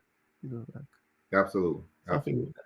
Well, real quick, family, if you're watching, make sure you hit the subscribe and like button. You're watching Lumumba Speaks here on YouTube at Black Empowerment Initiative, where we believe we could gain a competitive advantage by always betting on Black, along with, of course, Bequaline Network, the Pan-African social media extraordinaire, and the home of African-centered news and information. We're talking President-elect Trump has suggested reparations for white victims of racial discrimination, particularly DEI in higher education. Tap in, be part of the conversation. The link is in the description. The link is in the chat. Tap in, be part of the conversation. If you want to be part of the convo, family, you can use a pseudonym. You do not have to use your actual name, and you do not have to come up to be part of the convo. So definitely tap in, want to hear what you all have to say. And the real question is, what does this mean for Black people, particularly higher ed, Black student success? Go right ahead, Brother Kyle.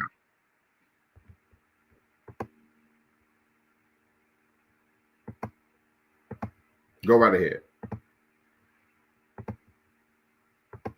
I think for me, yeah, that's what I wanted just to say, like,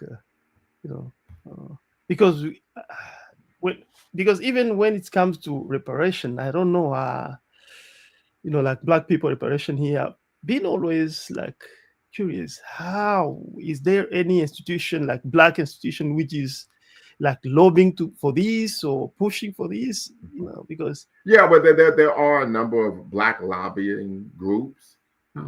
Many may be unaware of them. I'm familiar with there's actually a Black lobbying group that Brother Dwayne Omawale is part of. As you all know, Brother Dwayne Omawale is a resident historian and political analyst here at Bequaline Network and Lumumba Speaks. So he's part of one. He's actually done some positive work in terms of with some of the issues going on in Togo, to have the American government actually stop supporting the repressive government in Togo. So I am familiar. There are some, I can't, of course, quote them off the top of off the top of my head, but there are Black lobbying firms that seek to, of course, address these issues with the American government. All right. Good. Lumumba, Yes, can I ask you, when President Trump becomes inaugurated, and over the next 4 years, do you think that the establishment will be able to have some kind of a moderating influence upon some of his, or do you think he'll just be able to get many of his policies through? What do you mean by the establishment? What I mean is by, like, the corporate elites, the Wall Street types, the people and the Democrats, even like people in the Central Intelligence Agency, National Security Agency, generally, the defense establishment, these type of people, what do you think?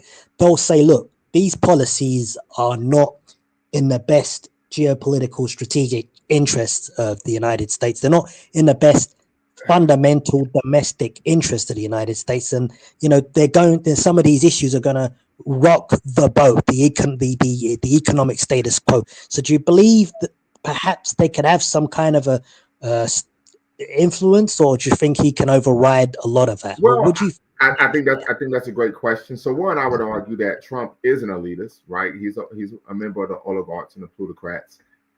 We see that with with who he's aligning with, he's, of course, putting into his cabinet. The second issue is, I would argue that he's going to be able to do what he wants unless it's unconstitutional. I'll give an example of that. One, he has the White House.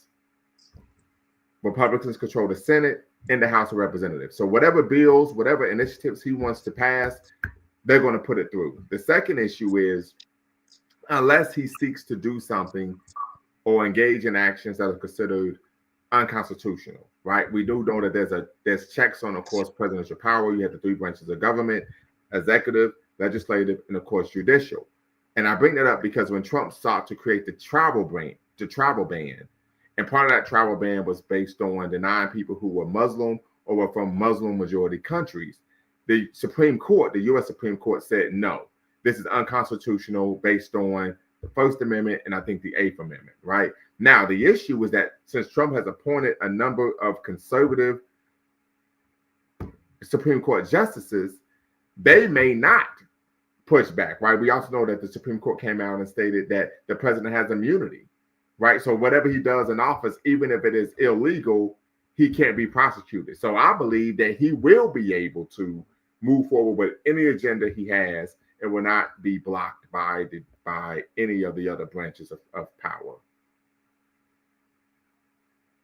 And he won't be influenced by the corporate elite. They're his friends. Yeah, but they're his friends. But you see, he's only but one of the elite, and then there are so many other interest groups within the elite groups that could actually say, hold on a minute, this runs counter to my interest. So, for example, if he says, I'm going to deport all of the Hispanic immigrants, hypothetically, I'm going to deport all of them. Others from that same elite group could say, excuse me, don't do that. Well, he was already doing that his first administration. Yeah, but can he empty the whole country of these immigrants? That's the issue. Well, I don't think that's possible. But like I said, their basis for doing this is rooted in replacement theory. So let me pull up this article that I wrote that talks about white replacement theory, right? So this is all of this. This is the focus of, this is the crux of why they engage in this behavior. Because this is when they was making those, of course, farcical claims about our brothers and sisters from Haiti living here in Ohio. But I argue that these tropes are rooted in white replacement theory, a theory that posits political elites are purposefully seeking to increase the number of racial and religious minorities in an attempt to displace the Christian white American population. Believers in the conspiracy theory have used it as a racist trope in an attempt to advocate anti-immigration policies and dog whistle to a xenophobic ideology. The theory has received strong support in many sectors of the Republican Party. So the concern isn't about the economics. The concern is about white replacement theory and wanting to have America maintain America as a majority white nation. Right. So basically, I think he made the policy that he's just going to empty the place of immigrants, and he's going to put them all back south of the border. Yes. And once again, I want to recenter the conversation about DEI in higher education, because we're kind of getting off track here. Sorry about that. Yeah. So what I'm trying to get at is the fact that to what degree. So he'll have some, policies, but I'm asking myself, are people? I mean, because my fundamental point is, people are putting fear into the African American community and saying, look, vote for Kamala. She's the lesser of the two evils. Just vote for her. And then I'm thinking, well, how real and how what kind of a reality are these fears in regards to? Once again, Brother Jay, that's not the nature of this conversation this evening. Our focus is on Trump suggesting reparations for white victims of racial discrimination due to DEI policies in higher education. That's the crux of the conversation. We're not talking about Kamala Harris. We're not talking about the 2024 election. That's already Trump won by a landslide. Yeah. Right. So here's the issue with regards to how would this compensation work? Do you know? Well, yes, he stated that what they would do is they would tax universities' endowments, and then from the money from the endowments, they will provide reparations to white students who are victims of racial discrimination in higher education. And how would they judge the way that white people are discriminated against? Right. What would be the He did not clarify specify? how that they would be able to do that. Okay. So therefore, if the African American community or the Asian community, want to move into higher education, clearly, and if, of course, Caucasian people are thereby prevented, then he's just going to give them reparations. Is that it? We have to wait to see how this of course plays out. But that's the claim that he made. Yeah, I mean, this would probably affect the Asian American community perhaps more than the African American community, or would it? I'm not sure. We will see. Right, we do know, and Sister D. Brown just posted, Asians are nearly 50% of Ivy League university and still want the 5% spots blacks have. They won't be happy till we're 0%. We do know that the anti-affirmative action law, that of course there was a actual civil complaint filed in court, was led by Asian American students. So that is something to consider. I'm trying to find some data on the percentage. So I see here it says white students make up about 40% of students in Ivy League. Asian students make up about 17 to 25%, and black students make up between 7 and 10%. So, yeah. I think, the Asian community. But when you talk about DEI, it isn't just in terms of the students who are enrolled, it's also the academic programs and of course, the not only academic programs, but also some of the cultural programming that takes place on campus as well, that they're seeking to, of course, do away with.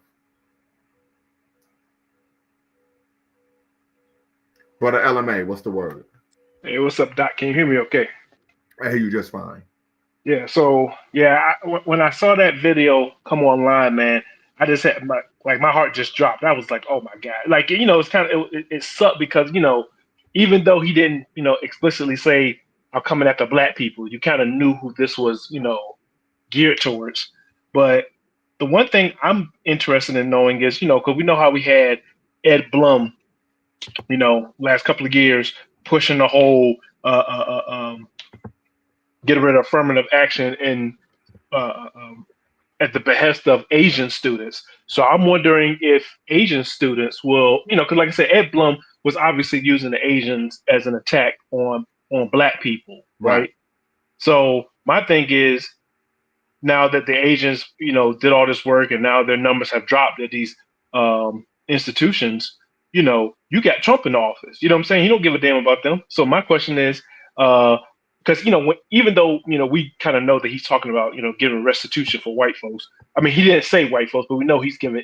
He's talking about institution for white folks. Well, so I'm wondering he did say white people. Let me see here. I could go back. Or maybe I didn't hear the whole clip. I know at one particular portion he says, "I'm gonna give restitution for anyone that was a victim of these race." I can't remember the exact wording, but I remember he said, "I could play it." Yeah, if you could. But I mean, like I said, I felt like I know what he was talking about, but obviously, reading between the lines. But I don't recall. Let me play it back. Yeah. Let me play it back.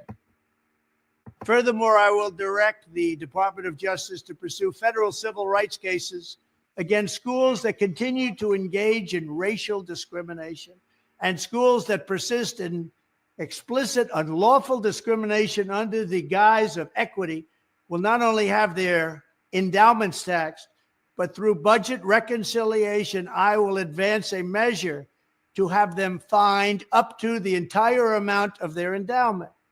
A portion of the seized funds will then be used as restitution for victims of these illegal and unjust policies that hurt our country so badly.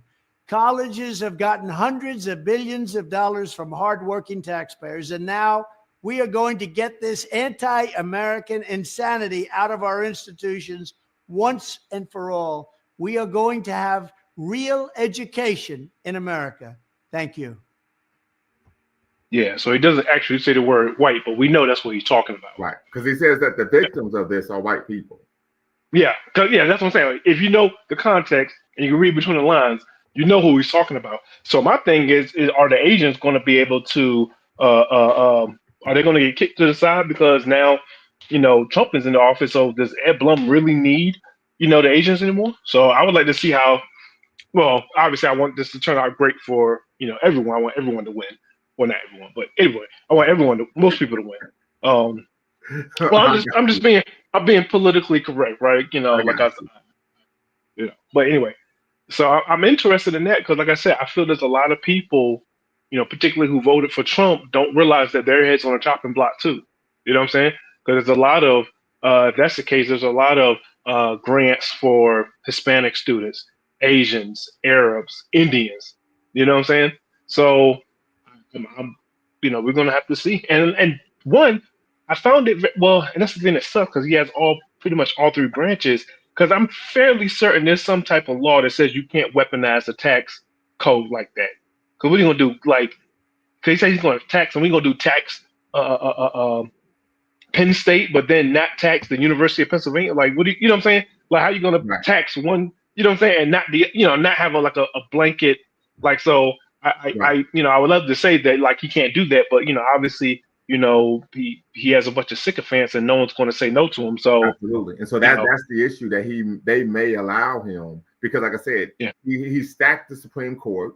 He has the House and the Senate, and of course he's running the Oval Office in the White House. So they may allow him to knowingly and intrepidly violate, of course, federal law because they're his followers, they're his sycophants. Yeah, acolytes. Which is they almost got them killed, but that's okay. Yeah, I mean, it's going to be. Just trying to think about like how that's going to turn out. That's. And I wanted to say that. With Mr. Sandman, I think what he was trying to get at. Like I said, I know what was it? The University of Missouri, where the football team. There was that one. It was a president that had. It was that something they had put on campus. They forced the president to resign due to issues of anti-black racism on campus. Right. I mean, I hate to have to put my faith in rely on a unreliable cohort of our community, but like I said, that's a nice way of putting it, brother. Yeah, because they're the only people. You know what I'm saying? Because like I said, they're the only people that make money for the school. You know what I'm saying? Like they make billions for the school, so they're like the only. But we know we can't. You know what I'm saying? Like with the exception of not Missouri, but you have a lot of cats who they came from poverty.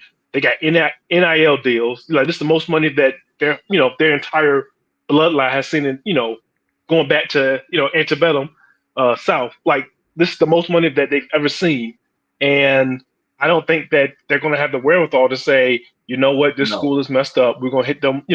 I mean, it would be nice, that they said like, because and fucking Deion Sanders, man, like, because he was at Jackson State. Because I remember, because he was in Jackson State during the first Trump administration, right? I believe so. Yes. Yeah, there was one commentator. Well, hold on, let me look that up. Let me look that up. Go right ahead. There was one commentator where he says, the one thing about Trump is that now black people are going to have to stick together because when Trump was, in office, it was, all the black men, we got to stick together. Black women, we got to stick together. And real quick, Trump, Sanders started coaching at Jackson State in 2020. Really? Yeah. It felt like it was, but 2020, that was like the tail end of Trump's. Correct. Yeah. So technically Trump, but like the tail end of. Right. But like I say, like we sit together when there's a Republican in office, and then all of a sudden a Democrat gets in there. Now it's everyone wants to relax, kick their feet up, and then So I honestly I don't know. Like I said, I don't know how much hell you can really raise when you have a president that's threatening your paper. And like I said, literally the only hope that these colleges have, or black people have, are these athletes to just boycott and just hop in the portal and go to an HBCU. That's the only chance. That's the only fight that we have, because the regular black population of these colleges, especially PWI, and PWI for a reason, you're not going to be able to make a dent if you just say, oh, I'm just going to not. I mean, you can obviously don't go, but their big money makers are going to be these football players, these basketball players, baseball, depending on, whatever sport they got, that's going to be their money maker, Right. So and like I said, I would hate to put that in because, it's going to be Colin Kaepernick all over again. You know what I'm saying? No one's trying to be Colin, you know what I'm saying? Like, I give the brother props for standing on business, but at the same time, his whole career, such as it was, derailed. You know what I'm saying? And I can't imagine a kid who's been, playing football since he was, 8 years old, going to give that up for, like I said, there's, I always say there's always going to be dysfunction in the community. And, if they grew up in that dysfunction and now you're going to ask them to,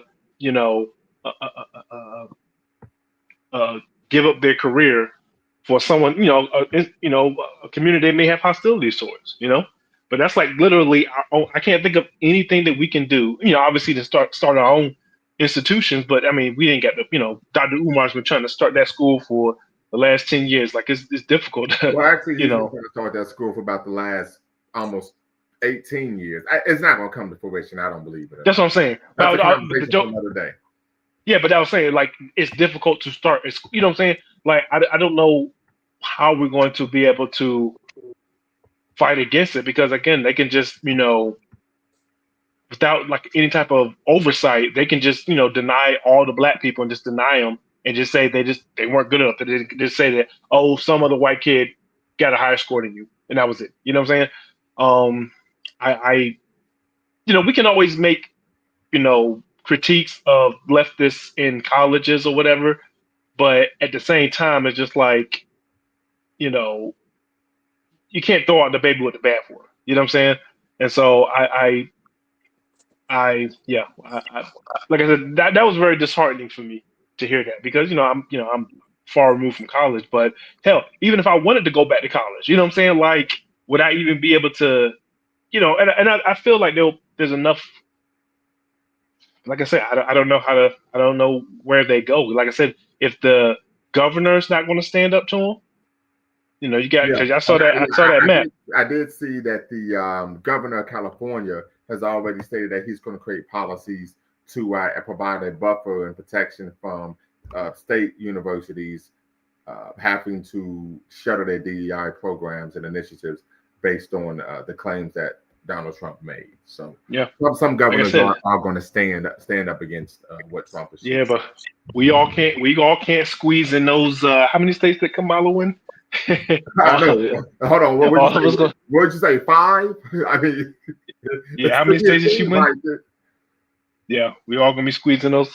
Yeah, that's not going to be conducive to any student. Like, yeah, I can't imagine being a young student going to college now. I mean, like the block is hot right now.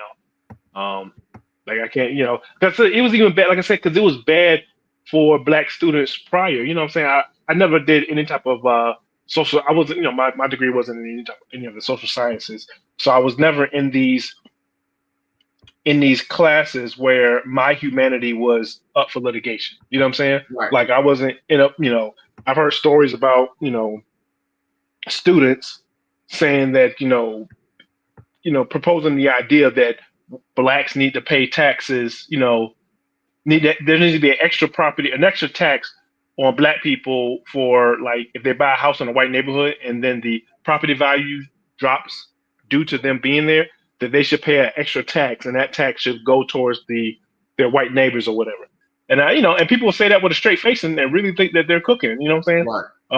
You'll have professors say that black people never contribute anything to society. You know what I'm saying? These would be high level professors that'll say this type of shit and get away with it. And just like, now there was some type of pushback, but now there's not. You know what I'm saying? Like, I don't understand how you could be a history teacher and then not talk about, slavery in America. Like, I guess that kind of just picked itself. You know what I'm saying? I guess the White House just built itself.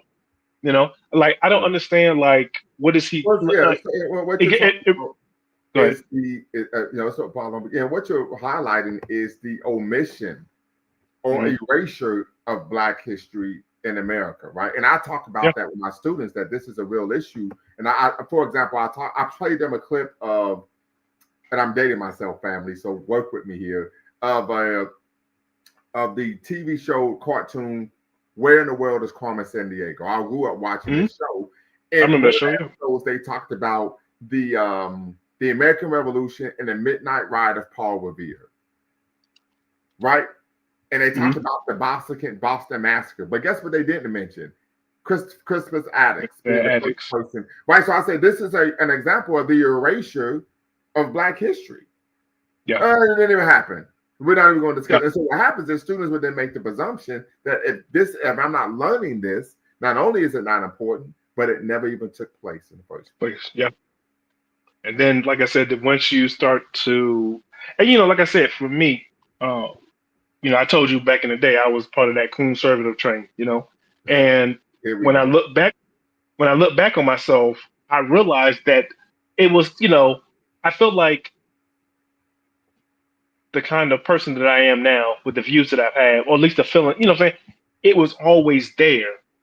But just my frame of reference when looking at history was just messed up. You know what I'm saying? So it's easy for, you can think of like a Malcolm X, like the way I look at it, even when Malcolm X was Detroit Red, that Malcolm X was still in him. Once he got a better frame of, history and reality, then Malcolm X was able to come out. And I feel that's what a lot of people like. I mean, yeah, there's a lot of C words out there, but I think that their frame of reference, like when you talk to them, like I said, their frame of reference is like, America is, America didn't do nothing. America's a bunch of dindus, as they call us, right? Dindus didn't do nothing. Like America's just a bunch of dindus. Those, they civilized the world. The Indians left this land on their own accord. Africans came over here to work. You know what I'm saying? Like, right. if that is your reference, there's been textbooks that have made that claim. Yeah, that blacks were migrating over here to work for labor. Yeah. Like, and if that's your frame of reference, it's no telling what type of the type of person you're going to be and the type of choices you're going to make.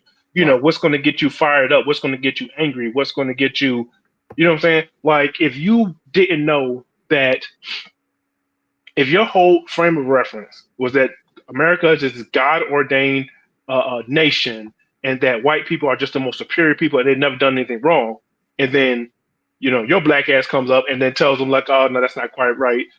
This nation is a nation of liars, thieves, and murderers. Everything they have, they stolen. You know what I'm saying? And you and if I could, that is of course part of the formation of this country was rooted in, of course, white Christian nationalism, the belief that the white people were ordained by God to not only enslave African people for the benefit of the economic development of the nation, but also engage in a genocide of Native Americans and the taking of their land because it was ordained by God. Now, many people would argue, well, that is incongruent with the Bible. And I said, actually, it is extremely congruent with the Bible because this concept of settler colonialism we find in the Bible, where Jewish people settled and took the land of the Canaanites in the land of Canaan. So I say they actually got this concept directly from the Bible. And that's why even slavery. Of course, when I'm teaching, I talk about that religion played a primary role in not only the colonization of the world, right, but also the enslavement of African people, because we find this, and I know we're kind of spitballing just a little bit, but the enslavement of African people under European Christianity and Arab Islam was what? Based on the fact that African people did not practice Abrahamic religions. That was part. They said since they don't practice the religion of the book, they are what? Subhuman, and therefore we have a right to enslave them. Yep. And imagine taking that out, like I said, you got some young 18-year-old, and he gets fed this lie that, I mean, you can only imagine, like I said, what they're going, obviously it's bad enough now, but at least they can't run away from the fact, because, even back in the day, like they could play around that, oh, slavery wasn't that bad. Slavery was a long time ago. You can't play that game now. You know what I'm saying? So now these guys got to shut up because, like I said, it's so blatant in your face, especially with the internet, you know what I'm saying? Like this information is just not hidden anymore. Right. So you can't just hide it in some little, fourth volume of some book that no one's read before. or it's just stuck in in some university library. So now this stuff is out in the open, and so I can only imagine.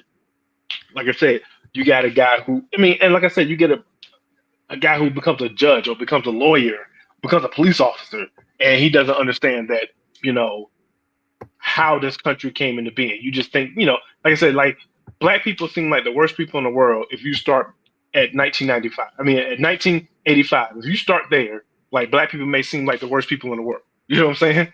Yeah. Like, and it's sad as me, like I said, because I can't imagine, waking up and, like just young kids just don't have a concept of, because like I said, I was that kid, I didn't have a strong concept of what blackness was. Because, even when we went over American history in my school, it was Christopher sailed the ocean blue in 1940. It was 1492. You know what I'm saying? They were chilling with the Indians. The Indians moved out west of their own volition. There were some black people. They were slaves. Abraham Lincoln freed them, and there was, Martin Luther King, Rosa Parks didn't give up her seat. Martin Luther King had his "I Give a Dream" speech, and then black people have been, black and white should have been nice ever since. Like that was all. That was that was Black history for me growing up in my school district. You know what I'm saying? And and like I said, so from when I'm looking at when I look back on my life, it was no wonder why I went down the path I did.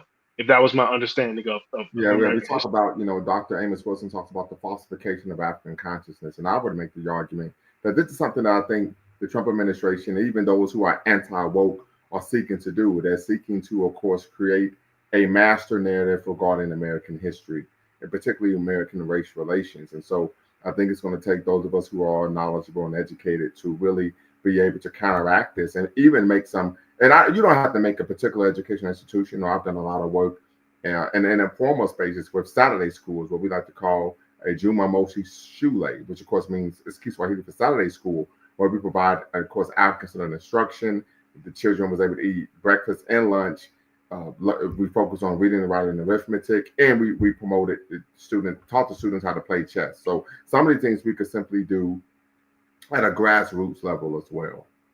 Yeah, but here's for my biggest fear is that, like, what happens when you have a young black kid and he goes to an institution, a government sponsored institution that tells him one thing, and then he just got his mom and dad telling him another thing, like just completely like countering what he learned in school. So, my kid comes in, like, who is it? I'm saying, I'm sending you to this institution. This institution is telling you one thing, but then I am telling you something else. Like, who's the child going to believe? Like, obviously, if you have a strong relationship with your child, but like I said, it's just my fear is that not only are they going to hide, but they're going to destroy any documentation. Which is going to be a tough thing to do. Obviously, they can't just destroy all the books, but knowing how crazy the dude is, he may try. This is and I just want to speak to the and you're on fire this evening, brother. I ain't mad at you. You're on fire.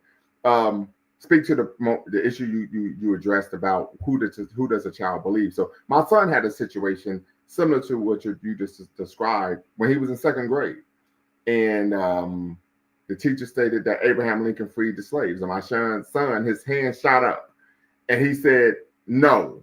We freed ourselves and we're still fighting to free ourselves." Now, the teacher was a white woman, and she just was like, "Oh, okay." So, of course, she tells me about this when I go to pick him up from school. And I said, "Do you know why what he said was important, why it was important for him to push back?" She said, "No." I said, "Because the perspective of Black history that you're teaching promotes the concept that whenever something good has happened for Black people, it came at the largesse of whites. And so what happens is that's how Black history is taught. And so they're socialized that whenever there's a problem in our community, we have to look to white people to solve it." So I said it actually stifles and stunts agency and, of course, the ability to be self-determining. Yeah. Okay. So, yeah. So what happens? By also removing the history of Black insurrections. We're talking about the Maroons, the numerous slave revolts and rebellions where we were consistently fighting for our freedom. Yeah. So what happened? Sanitizing of history as well. Yeah, but what happens when a young black student does that in Trump's America? You know what I'm saying? Can that kid be expelled? Can he be expelled, put in detention, given negative grades, and have what I'm saying? Like that's my like I said, like yeah. I don't even know. I got you 100%. Yeah, this is gonna be rough. Like I said, I mean, that to me was like when the reality of Trump coming into office. That's when it really set, because I knew it was gonna be bad.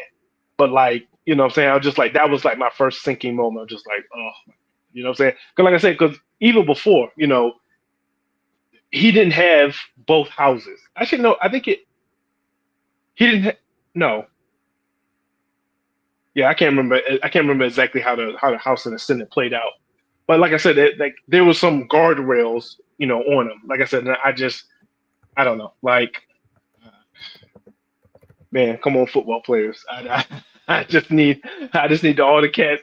And hey, man, you need to go holler at your Buckeyes, man, and tell them like, hey, bro, do it for the team, man. just sit. Listen, those brothers are so lost. Yeah, that's what I'm saying. Like, oh man, I mean, I'm hoping that they can kind of piece it together. Because, like I said, the cats at Missouri, they got it. You know what I'm saying? So I'm hoping that Deion, come on, Deion. I know you lost some points with me when you left Jackson to go to Colorado. What are you hoping that primetime Deion Sanders will do? I'm hoping, and like I said, this is just, I want that because in my mind, I'm not an academic. I don't, I haven't been in college in years, so I don't know what the average, like, I'm talking about like who can protest that can make the biggest impact. You know what I'm saying? Because like I said, we seen what happened when these young students were protesting against what was going on overseas in the Middle East. The cops came and bashed their heads in. You know what I'm saying? So if they were doing that under a Democrat, you know what I'm saying, a Democrat city with a Democrat mayor, what do you think's going to happen in some of these red states? And so that's probably not going to do anything. If you decide not to attend, if people just decide to forego college, you may get some low numbers, but like I said, the president, can just kind of backfill them and give them grants or whatever to kind of keep them afloat. So and no one's going to not go to college. Like, people are going to go to college, right? So to me, the only group of people that could really put a hurting on these colleges is the athletes. Right. So, and I was just trying to think of like who else, and like I said, the students may not be in tune enough to, what I'm saying? But I feel like Deion is like probably, of all the head coaches, he's like the most popular one. He's the one that's, in people's face talking about all this black stuff. Like, he would be the one to do it. Like, not the one to do it, but he could be the one that can say, maybe talk to Colorado. He said, like, if you try this shit with us, I'm going to fucking pull out and, just boycott and whatever. You know what I'm saying? Like, he's just, like I said, because he's the one to put himself on Front Street. He's the one that wants all the attention. And the way I said, don't ask for attention when, times are good. And then when time gets hot, now you're going to try to hide in the corner somewhere. Right. Like, I mean, and like I said, don't talk all this black stuff. And if you're not willing to, what like Paul Mooney said, like, everybody wants to be black until it's time to be black. Like, I don't want to put this on Deion because I don't know Deion. I don't know the man. I don't know his intentions. Like most people, he's just trying to make money and going about his life. Most people aren't necessarily there to be a martyr. People aren't really trying to be a martyr like that, especially an economic martyr. Right. But like I said, I just don't know where black people have leverage to fight back. I don't know. Right. So the first place that came to my mind, like I said, you work in academia, you may have a better place. Like I said, Honestly, like I said, if I mean, it don't have to be like all of the students, like all of the black athletes will just have to say, yeah, I'm not playing. And like I said, not only will it, put pressure on the individual schools, it'll put pressure on the NCAA. You know what I'm saying? Like if you don't have any games, you're not bringing any advertisers. And like I said, and it's kind of like one of those things where just like if everyone jumps at one time, then the whole system has to, respond. Because like I said, even with Kaepernick, like for what for you want to give props to Kaepernick, but at the same time, it's just like, okay, you're one guy kneeling by himself. But the thing about it is the NFL is not in charge of policy. You know what I'm saying? The NFL is just a private employer that's really separate from whatever legal is, and government institutions. You know what I'm saying? That's Right. like if you're a truck driver and you're upset about someone, getting killed in the street, you start kneeling. Well, the truck company ain't got nothing to do with that. You know what I'm saying? But in this situation where your school, starts, you start seeing black students drop, you start seeing all the, you know what I'm saying? And like it's one thing was like it's like a sly kind of sneaky thing where like all of the black related stuff kind of like slowly drifts away, you know what I'm saying? But like this one's like in your face, you know what I'm saying? So at this point, it's not like, something that you can just ignore, you know what I'm saying? And so if all of the athletes across the country just said, yeah, we're not doing this, that's the only way, that's the only real fight that I can see any black because black people generally don't have any leverage over these colleges except the athletes. Yeah. They're the only ones. Correct. Because we're not rich like that. We're not like you got like some of these Jewish students or some of these, like I said, if your father, if like every Jewish kid, if like 13%, just 20% of them are like come from these billionaire families, they can put pressure on the colleges. You know what I'm saying? Look what they did with the whole protest or whatever. You got the president of Harvard fired. You know what I'm saying? Right. You drove like 3 or 4 of them, to Congress to have to answer for their actions. You know what I'm saying? The Jewish population is like what, 2% maybe of the population, of the American population. Yeah, that's a representation of power. Yeah, exactly. So what leverage do black people have other than the black athletes? I mean, you have to answer that because I don't know. Well, yeah, I think that's a great point, right? Because many would argue maybe the professors would have leverage, but I think the reality in that situation is they are employees of the institution, and they're limited in what they can say or do as well. And typically, if they make statements that provide that view or promote the institution in a negative light, they could be fired for a cause. Yeah. So you're right. It's going to really come down to who is in a position of power at the institution, and we know that typically is going to be the athletes. Now, here's the issue, right? Here's the conundrum, right? Here's where the rubber hits the road, as they say. What we tend to find, and a snapshot reviews, I like what you had to say. Hopefully, you could tap in and William C. Rowland talked about this in his groundbreaking book, $40 Million Slaves: The Rise, Fall, and Redemption of the African American Athlete, that most athletes at an early age are put on the track to high-end sports. And that part of that track, what he calls the conveyor belt, also is rooted in this concept of racial know-nothingness. So they typically have no sense of racial consciousness whatsoever. Many would argue that one of the manifestations of this is the fact that their willingness and proclivity for marrying white women. Right. So it's almost when you say, well, we're going to try to as athletes to be the vanguard of the movement. Good luck. Right. Snapshot Review says NBA stars try that and Obama told them to shut up and dribble. Facts on facts on facts. Obama actually contacted the players in the NBA when they said we're going to protest and said, no, you need to go out and play. So we see, of course, where Obama's loyalties lie. So yeah. So I'm sad though. I hope he's done in politics. I hope we don't ever have to see him again. You know what? I would have to agree with you. After his shaming of black men, I actually put a post up on Twitter let me bring this up, family. If you all haven't, please go on and follow me on Twitter. I could put the link in the chat to my Twitter page, but follow me on Twitter at, of course, x.com//Bakari Lumumba. And I think this really just encapsulates the position Black men in particular find themselves in American society. Let's see here if I can find the post. Yeah, I share my screen here so you all can see it. And then, of course, you can let me know what you think of this as well for the LMA.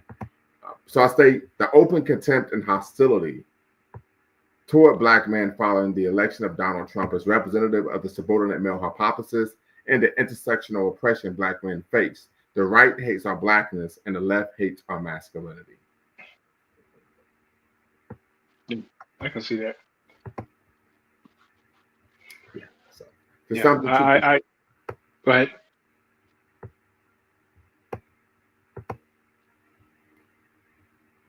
Go right ahead, brother LMA. No, that was, yeah, like I said, yeah, we're catching it from both sides, even though we voted for him at what, 77%, 78%? 78%, yeah, which is only 2% less than we voted for Biden in 2020.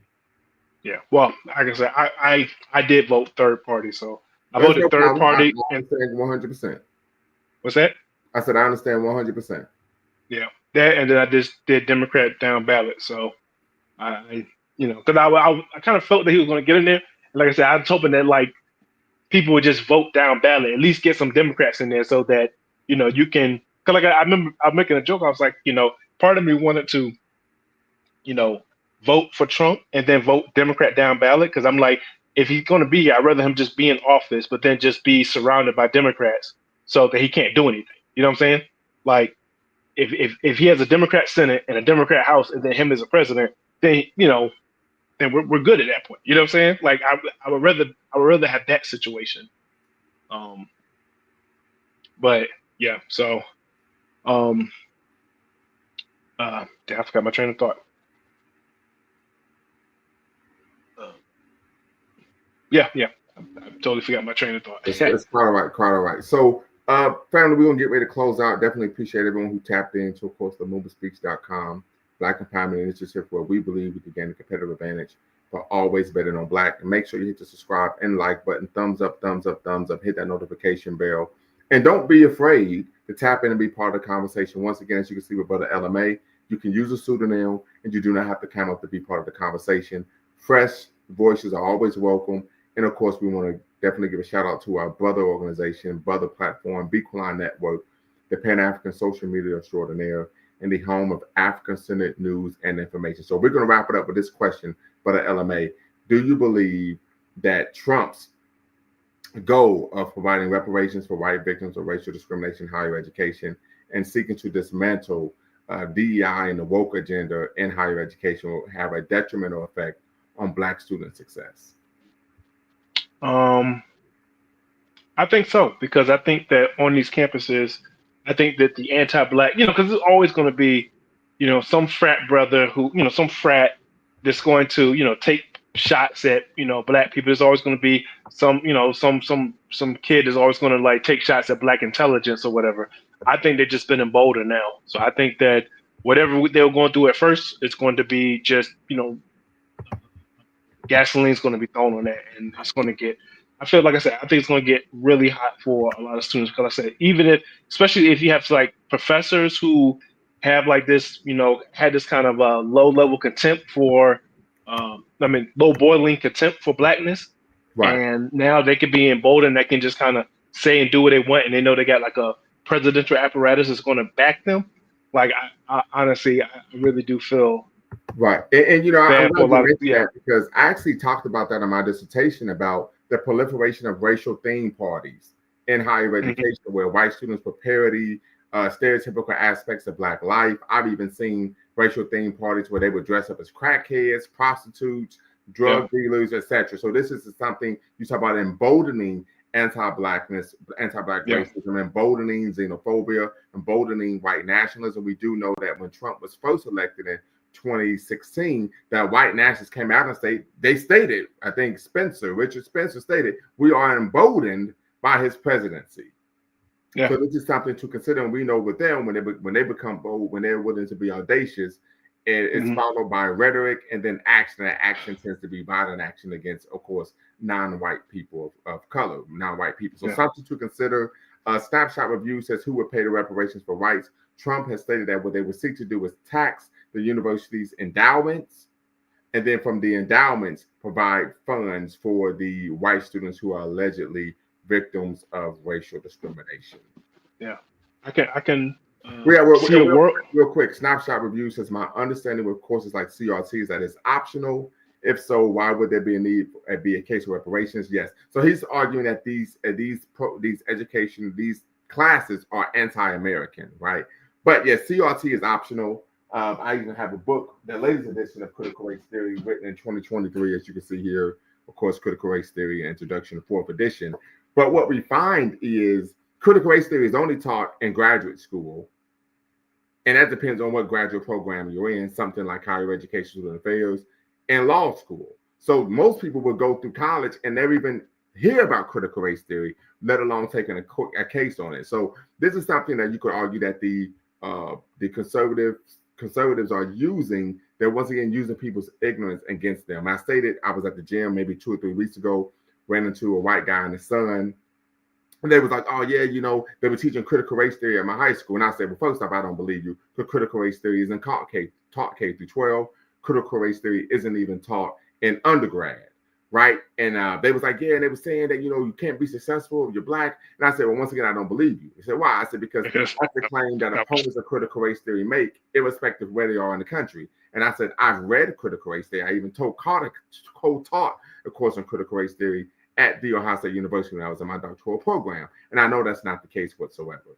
And I said, and they were talking about how they try to say that because if you're a particular race, you behave a certain way. I said, once again, caution a lie. One of the core foundational themes of critical race theory is anti-essentialism, which argue that people do not behave a certain way based on their race or gender, but it's all about socialization.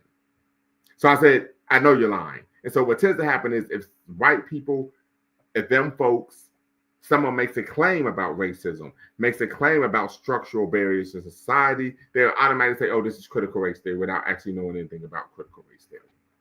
Yeah. Yeah. And like I said, I have the text right here. Right here. Yeah. Right. Is that by Derek Bell? No, it's by Richard Delgado and Gene Stefani. Okay. Yeah, Derek Bell, I think he's transitioned. But yes, Derek Bell is seen by many as the primary progenitor of critical race theory. Yeah. Yeah. And and they talked about, critical race theory being, part of this liberal ideology. And I said, wrong again. Right. I said, au contraire, mon frere. I said one of the core tenets of critical race theory, once again, foundational tenets of critical race theory, is a vociferous critique of liberalism. Yeah. I said, so you would know this if you actually read the literature rather than just going off what people tell you. Yeah. And I say, I'm sorry. I said, let me back up real quick. I know we're at the gym. Let me introduce myself. And my name is Dr. Bakari K. Lumumba. Mm-hmm. Yeah. And then I gave him a little. Yeah. But no, I like I said, but shit. I can definitely see a world where, I can definitely see some kid, antagonizing some black students, and then when they react, then like I said, it's just they play the victim, and then that kid ends up being the black guy ends up being expelled. I can see it, Right. Well, that's what always happens typically in this. What's that? Yeah, this is what typically always happens in this country. Yeah, but I think it's gonna be put on, like I said, it's gonna be put on overdrive.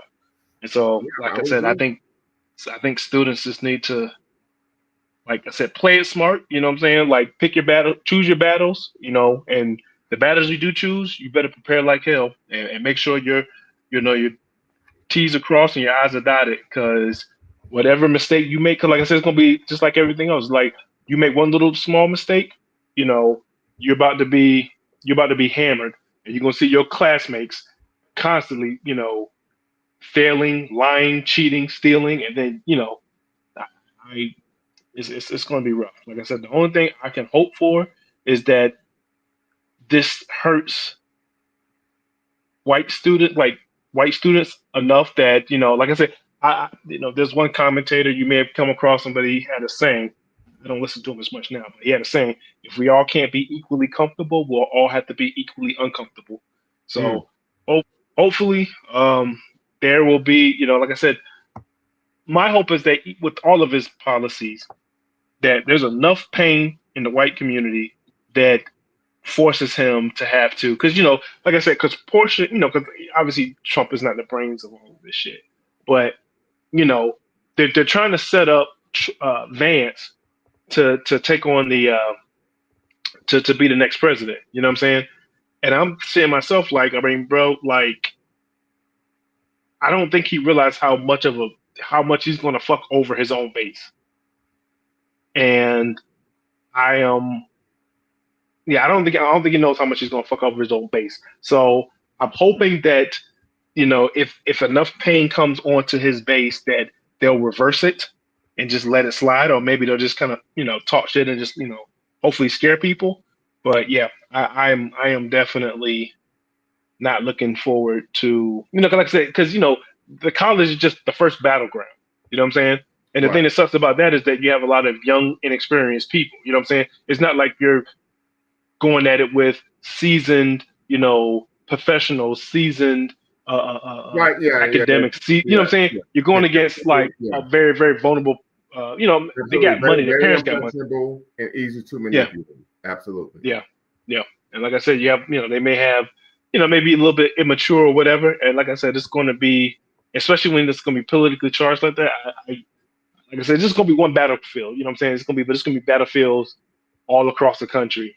This is just the first one. This is just the opening shot, the first battlefield. Well, absolutely. So we know what Paul Robeson said. Robeson said, "The battlefront is everywhere. There is no show to the rear." Yeah, it really isn't. It's just the battle hasn't gotten to you yet. Yeah.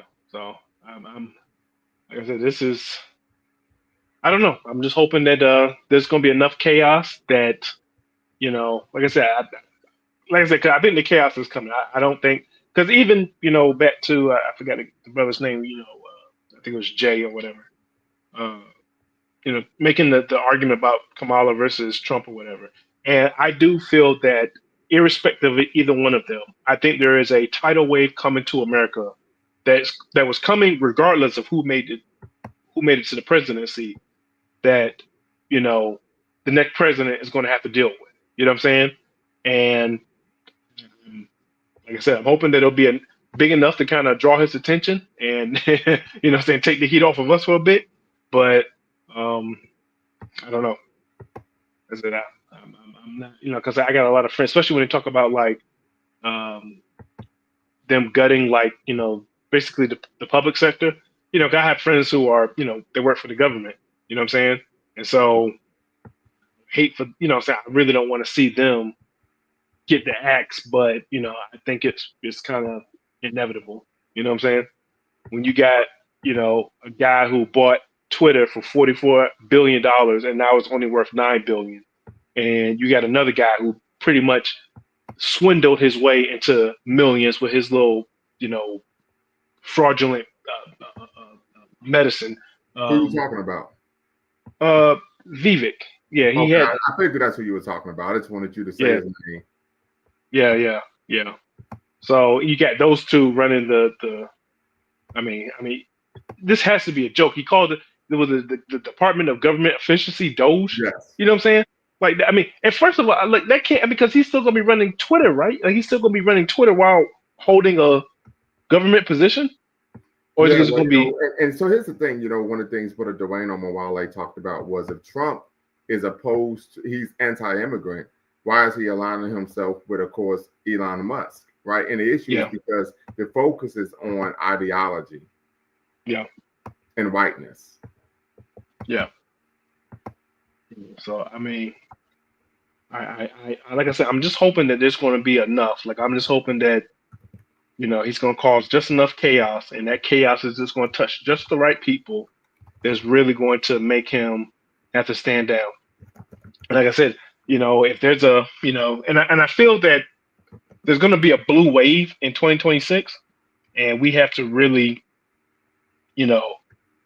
prepare for that. You know what I'm saying? So, like, I feel like if he gets like a Democratic House and Senate, I feel like that'll be enough. But my only thing is we got to make sure that we got the right type of Democrats in there.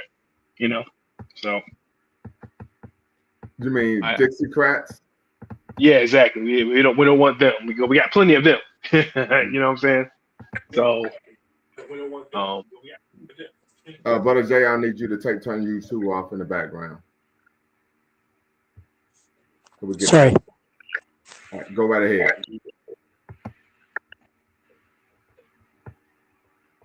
Go right ahead, brother. Is that me? Yes, go right ahead. Yeah. Once again, I'm sorry to have derailed the conversation into the elections. Basically, even when you look at the Asian American community and the way they turned on the Black American community, what I've got to understand is what makes you believe that they was ever aligned with the African American community? Sorry, say that again. What makes you believe that they were ever aligned with the African American community? You said they turned on us. When were they ever allies? That's a question. That's a legitimate question. No, I mean, my point is, I'm not trying to say that they were per se aligned to the African American community. No, that was, I wasn't trying to get at that. What I was saying is, basically, they just came out of nowhere and they just started to turn. I mean, because initially they thought that it was the African American community that was taking their spot on the universities. Now that they managed to overturn affirmative action in the universities, I think the way I'm looking at from what I can understand, is they're no longer coming after the African American community. They now realize that the number of students of the African American community has remained the same, whereas their student population has reduced. So they're actually taking the universities to court. So the dismantling of the affirmative action has thankfully kind of their whole strategy has been directed elsewhere and away from attacking the African American community. Thankfully, that's my point. Gotcha. Okay. Very quickly, fam, I want to share this this document here. I'm gonna, let me share my screen. It just gives an example because we talked about right, that many individuals will be emboldened, right? And so I'm going to share this here. This example of some past racial themed parties at predominantly white institutions. So we see at the University of California, San Diego, there's a party titled the Compton Cookout, where guests were encouraged to wear gold teeth, nappy hair, or a cheap weave, speak loudly with limited vocabulary, and eat watermelon. 5 Kappa Alpha members attended. University of North Dakota, Indian theme. Gamma Phi Beta members dressed as Indian maidens, with feather headdresses. Males wore lion cloths and red body paint. Santa Clara University South party named South of the Border.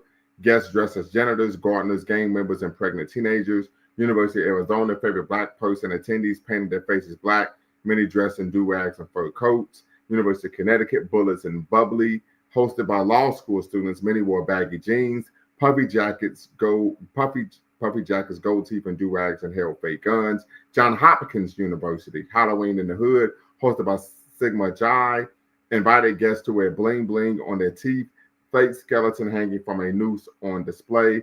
Tarleton State University MLK party, guests dressed as Aunt Jemima. Attendees drank malt liquor from paper bags and ate fried chicken. Clemson University Living the Dream, guests wore gold teeth and jerseys. A student attended in blackface, one patted her rear end. Malcaster College, politically incorrect, a student dressed as a KKK member while holding a noose tied around the neck of a student in blackface. Whitman College, Survivor, Cook Island, students wore blackface to mimic the cast of the CBS reality show. University of Illinois Tacos and Tequila.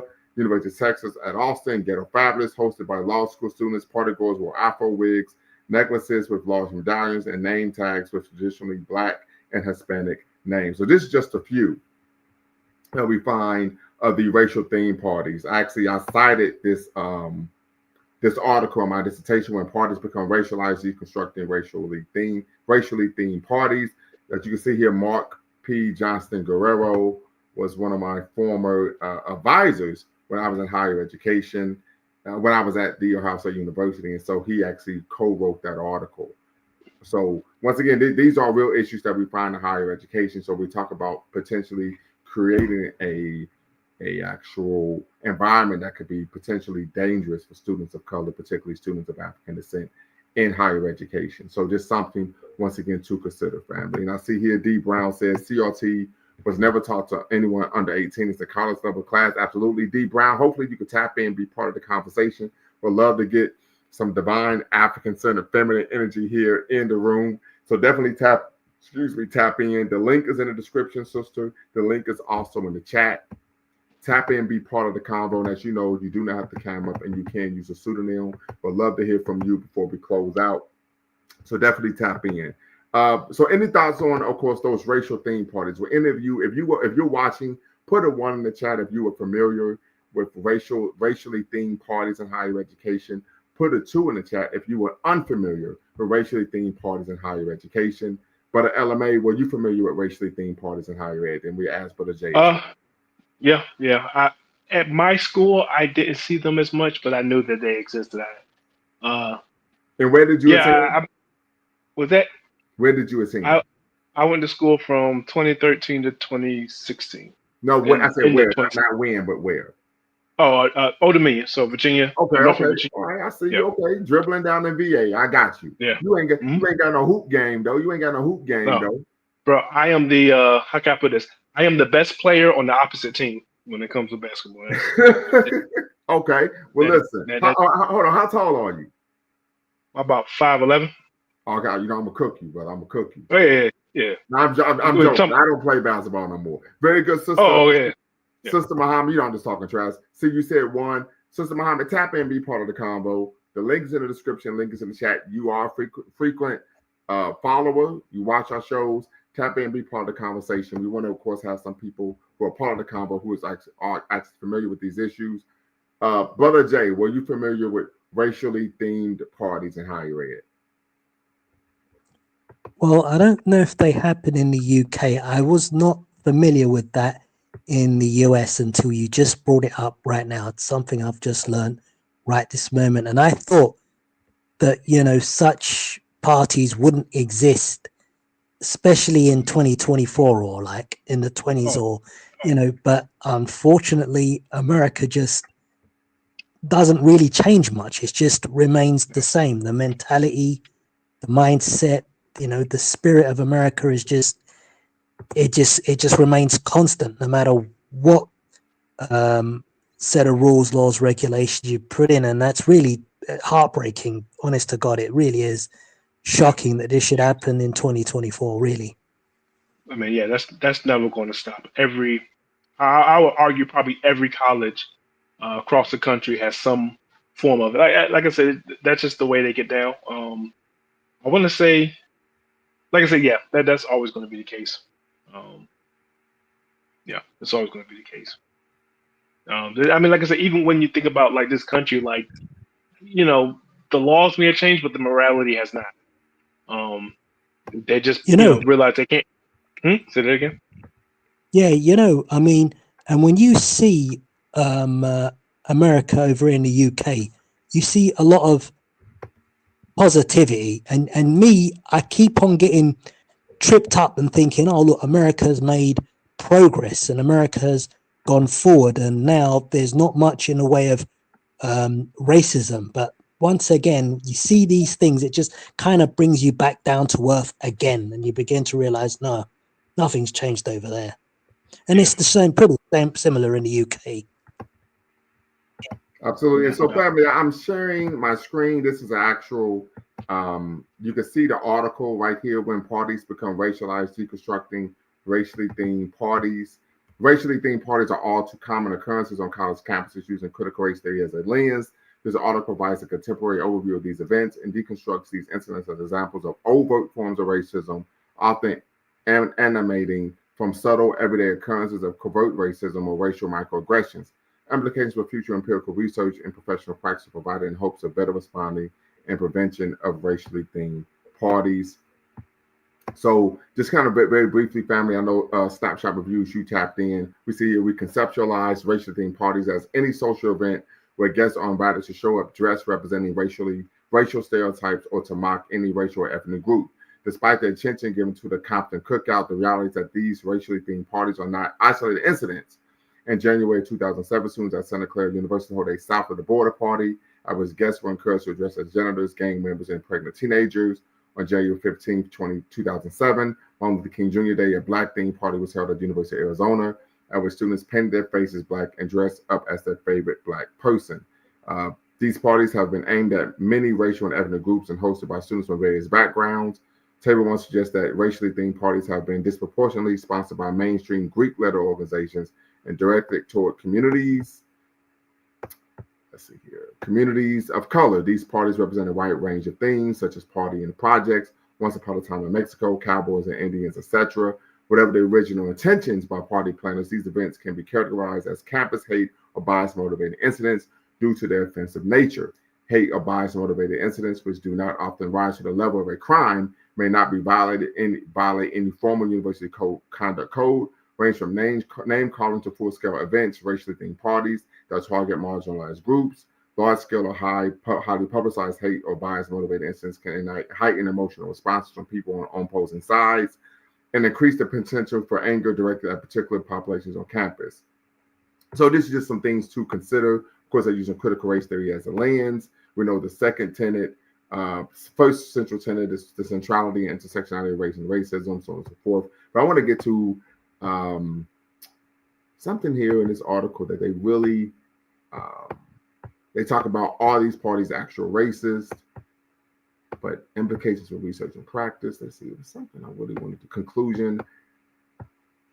Yeah, well, yeah, I'm not going to be able to find the family, but just want to let you all know that's the name of the article. If you want to check it out, you could probably Google the article because it's 13 years old. When parties become racialized, deconstructing racially themed parties, and it's a good read. Once again, one of my advisors actually co-wrote this article, Dr. Mark P. Johnson Guerrero. So definitely check it out if you want. So I guess this is some homework from here from the homework from the Movement Speaks, and of course, Bequaline Network. But go right ahead, Brother Jay, and then Brother Snapshot Reviews. Brother Jay, Brother Snapshot. Oh, either of us, or yeah, go right ahead, Snapshot. Morning, everyone. Just happened to catch this because I just went to make a drink of water, otherwise I'd be asleep. With this whole thing about him sort of like saying that these students could get reparations because of CRT, on the one hand, I'm kind of wondering, like, if they attack CRT today, does that mean that they're going to go after Black History Month tomorrow? That's a good question. Or anything that they think, because I think it's around the lines of anything they think is quote unquote anti-American, right? Anti-white, and of course for them, anti-white means anti-American. And the thing is, when you look at courses, well, I haven't seen the syllabus, so I've got very limited understanding of it, but you would think that they would take it on board as this is an opportunity to help the country get better, but instead they look at it as a way of attacking the country or attacking certain groups in the country, and that's not really what it is. But part of me wonders, is this one of those things that Trump just says but doesn't really follow through on or really have an agenda for it, or it's something just to throw a bit of symbolism to his base, but he's not actually gonna really pursue on it? Because I'm just thinking it's an optional course, so therefore very few people actually go through it or even come into contact with it. So therefore very few people in reality are probably going to make a claim or a case, and it's just something to just, I don't know, throw a bit of red meat to his base, but he's not actually doing anything. That may be, but we also know that he's sought to actually engage in the rhetoric, right? As soon as he hit office, he filed an executive order to try to omit people who came from who were Muslim or came from Muslim majority countries. But very quickly, you talked about not seeing a syllabus for critical race theory. This is a syllabus for the class I took on critical race theory at, of course, the Ohio State University. As you can see, I took this in the autumn of 2018. Course, purpose, and objectives: critical race theory in higher education explores the history and development of critical race theory over time, paying close attention to how critical race theory can be and has been applied and used to address issues of structural injustice and inequality in American society and higher education specifically. Let's go kind of just get down to some of the readings here, right? The goals of the course were to examine the complexities of race and racism within the U.S. and how they manifest within higher education. Let's see here, move forward just a little bit, family. To understand and value the similarities and differences among people with different racial, let me see, I'm trying to, yeah, there we go. Give you all a little bit more, you can see. Spends of people with different racial backgrounds in higher education to expose students to the utility of critical race theory and studying race and racism in higher education, to use critical race theory to inform our personal, social, political, and intellectual experiences of racial beings, to provide generative space for discussion and dialogue around issues of race, racism, where all voices feel included. So the course, of course, was Critical Race Theory Introduction by Delgado and Stefanik. Recommended, of course, Michelle Alexander's The New Jim Crow. Michelle Alexander isn't a critical race theorist, but when we talk about the application of law and creating structural barriers, her text, of course, is noteworthy. Racism Without Racists, of course, Kimberly Crenshaw, Critical Race Theory, Key Writings that Inform the Movement, Handbook of Critical Race Theory in Education, and of course, Racial Formations in the United States, which is some of the recommended readings. And is the syllabus consistent across all campuses or all universities? No, it can differ. It can differ, but some of the core literature is going to be the same, and that's what we're going to get to, the core literature. So we see real quick the importance of diversity and inclusion. So of course like this, if Trump has his way, wouldn't exist anymore. Let me just get down here. Hey, but I did want to add one thing to what Snapshot was saying. I think that you're thinking that you said something of like about the issue is not about the course, this individual course. It's about the entire college. If any, pretty much, if any white student feels that they were discriminated against, and they can make an argument that it's because they're white, then basically Trump is saying that his administration is going to back them. It has nothing to do with this individual course. It's about any white student that feels that they did not get in, or they were somehow inconvenienced, or what they call or made to feel bad in any way, shape, made to feel bad or hurt their feelings, or there's a course that tells them about their about their criminal past. Then they have a right to say, I'm being discriminated against, I'm being attacked, I'm being marginalized, and Trump is going. It's not about the individual course. It's about the entire college process. Yeah. But so we just real quick go over this race and race theory. Who's afraid of critical race theory? This is Derek Bell, University of Illinois Law Review.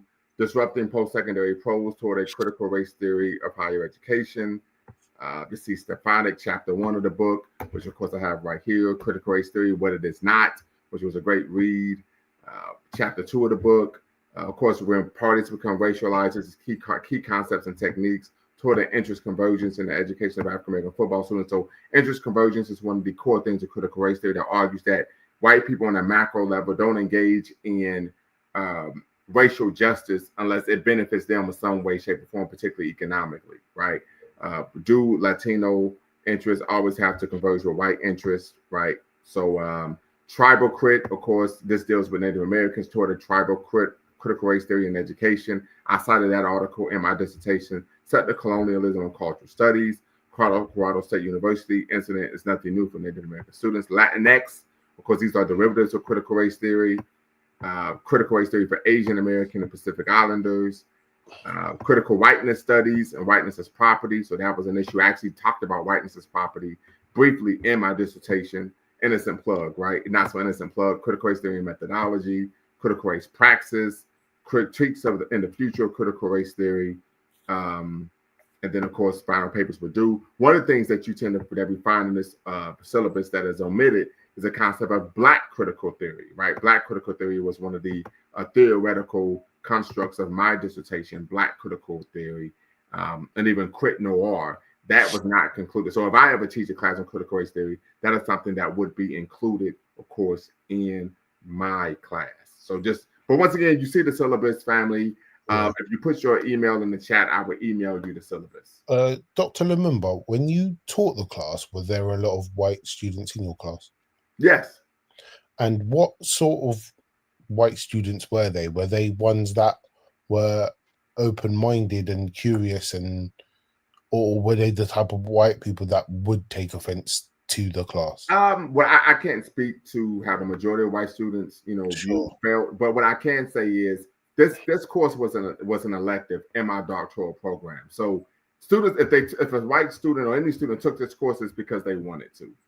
Right. So this goes back to kind of like what I was trying to say, is like, if these students are electing to want to go and explore the course, is it very likely that they're going to then turn around and say I was discriminated against because they've chosen to open their mind to explore that? This is why I'm thinking, is Trump just saying this just to have a bit of symbolism and just to have his base think he's, because you can't really rely on anything he says. He says one thing one day and then flip-flops the other.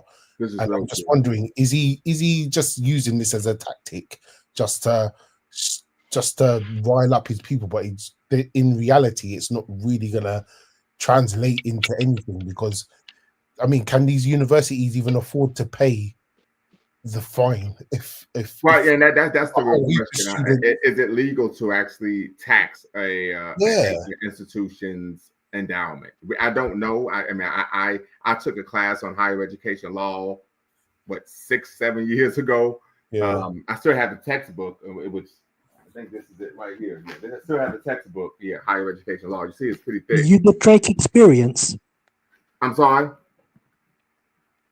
Just wanted to ask the gentleman next to me, Snapchats, are you the Drake experience? No, I'm not. I don't know what that is. No, I'm not. Like, there's a YouTuber. I mean, you sound like a YouTuber that I used to listen to previously. Nah, that's not me. Yeah, you all are both in the UK though. Shout out to the UK. Shout out to our sisters across the pond. Yeah, man. Represent the 4 a.m. crew at the moment. Okay, very good. I appreciate you staying up or waking up to be with us. But yeah, so these are some of the issues, right? And so there's a lot of misinformation out there. I actually did a show on critical race theory. What is critical race theory? I think even last year, 2023, and where I really went over the core tenets of critical race theory, what critical race theory is, and what a critical race theory is not. But unfortunately, many people are getting their information from what I would call ideologues, right? To where they're just promoting a perspective based on their worldview that, of course, is adverse to the facts. Yeah. Absolutely. So just something to consider, family. But final thoughts from Brother LMA, Snapshot, and then Brother Jay, and we're going to tap out because, as you all know, I'm pretty old now, so it's almost past my bedtime. Yeah, it's way past my bedtime. Yeah. I think for me, I think Black people, there was a joke one of the YouTuber made about, like, it was a gender, he was gender warring, but he said, like, when Trump was in office the first time, it was Black man, you're a king, Black woman, you're a king, you're a queen, we got to love each other. Then as soon as Biden got in there, now it's all of a sudden, I got to get me a white man. Oh, I'm going to, fly overseas and get me a white woman, all this other stuff. And now Trump's in office. Now we're hanging, So it kind of sucks that we can only come together when we have these type of adversities. But Black people do tend to stick together better. So I'm hoping that we can stick together. We can thug it out. But the main thing is we gotta get ready and dig in. We really got to have each other's back because it's about to get these next 2 years. If we can't, especially like when 2026 comes around, when we got the midterms, if this can get really ugly for a lot of people. And I'm talking about not even just on the campuses. The campuses are going to be ground zero, but the campuses are going to be hot. The public sector is going to be hot. The employment, the employment is going to be hot. The immigration is going to be hot. This country is going to be It's going to be a lot of mayhem, and that's not even talking internationally because we're looking at a three-front. Oh, someone should. Okay, well, anyway, we're looking to have a three-front conflict in the world. You know what I'm saying? And so it's Black people just need to stick together, and we're gonna have to have each other's back because this more than anything should tell you we don't have any friends. We all we got. Like John Henrik Clark said, if you can't, what did he say? If you can't look to the man beside you and find the solution to him, there is no answer to your problem. I know I butchered it, but you know what I mean. Yes, sir. Yes, But sir. yeah, those are my thoughts. Yeah, we got to sit together. Snapshot, I'm gonna let you tap in, Sister D Brown. I hope you can tap in next time. I definitely want to hear from you regarding your perspective. You seem to be a rather educated sister, and we need more sisters to be part of the conversation. So once again, sister, I hope you could tap in next time. And because tomorrow we will be, of course, doing our show right once again, Pan-African Leadership Series, Past, Present, and Future, where we chronicle the life, legacy, and work of great Pan-Africanists of the past to inform us how to make a better world for African people in the future. And of course, we're going to be citing the great work of Ella Jo Baker. So, what a snapshot reviews, go right ahead. Yeah, so I'm just going to follow on from what LMA said, and I'm going to use Jay-Z as an example. Jigger, J to the A to the Y. Yeah, man. Like 8 years while Obama was in office, this guy was in and out of the White House. He never heard no people pro-black this or Mr. President, our people need X, Y, and Z. But as soon as Trump got in, he turned his hair into dreadlocks. His fist was in the air, and it just seems like whenever like the conservatives or the Republicans are in, it just seems that like a whole heap of black people just find some sort of consciousness. But when the Democrats are in, everyone goes back to sleep. And it's like, you know what I mean? It's like, on the one hand, we could look at this as, let's take advantage of this opportunity while people are feeling a bit more race conscious to do something.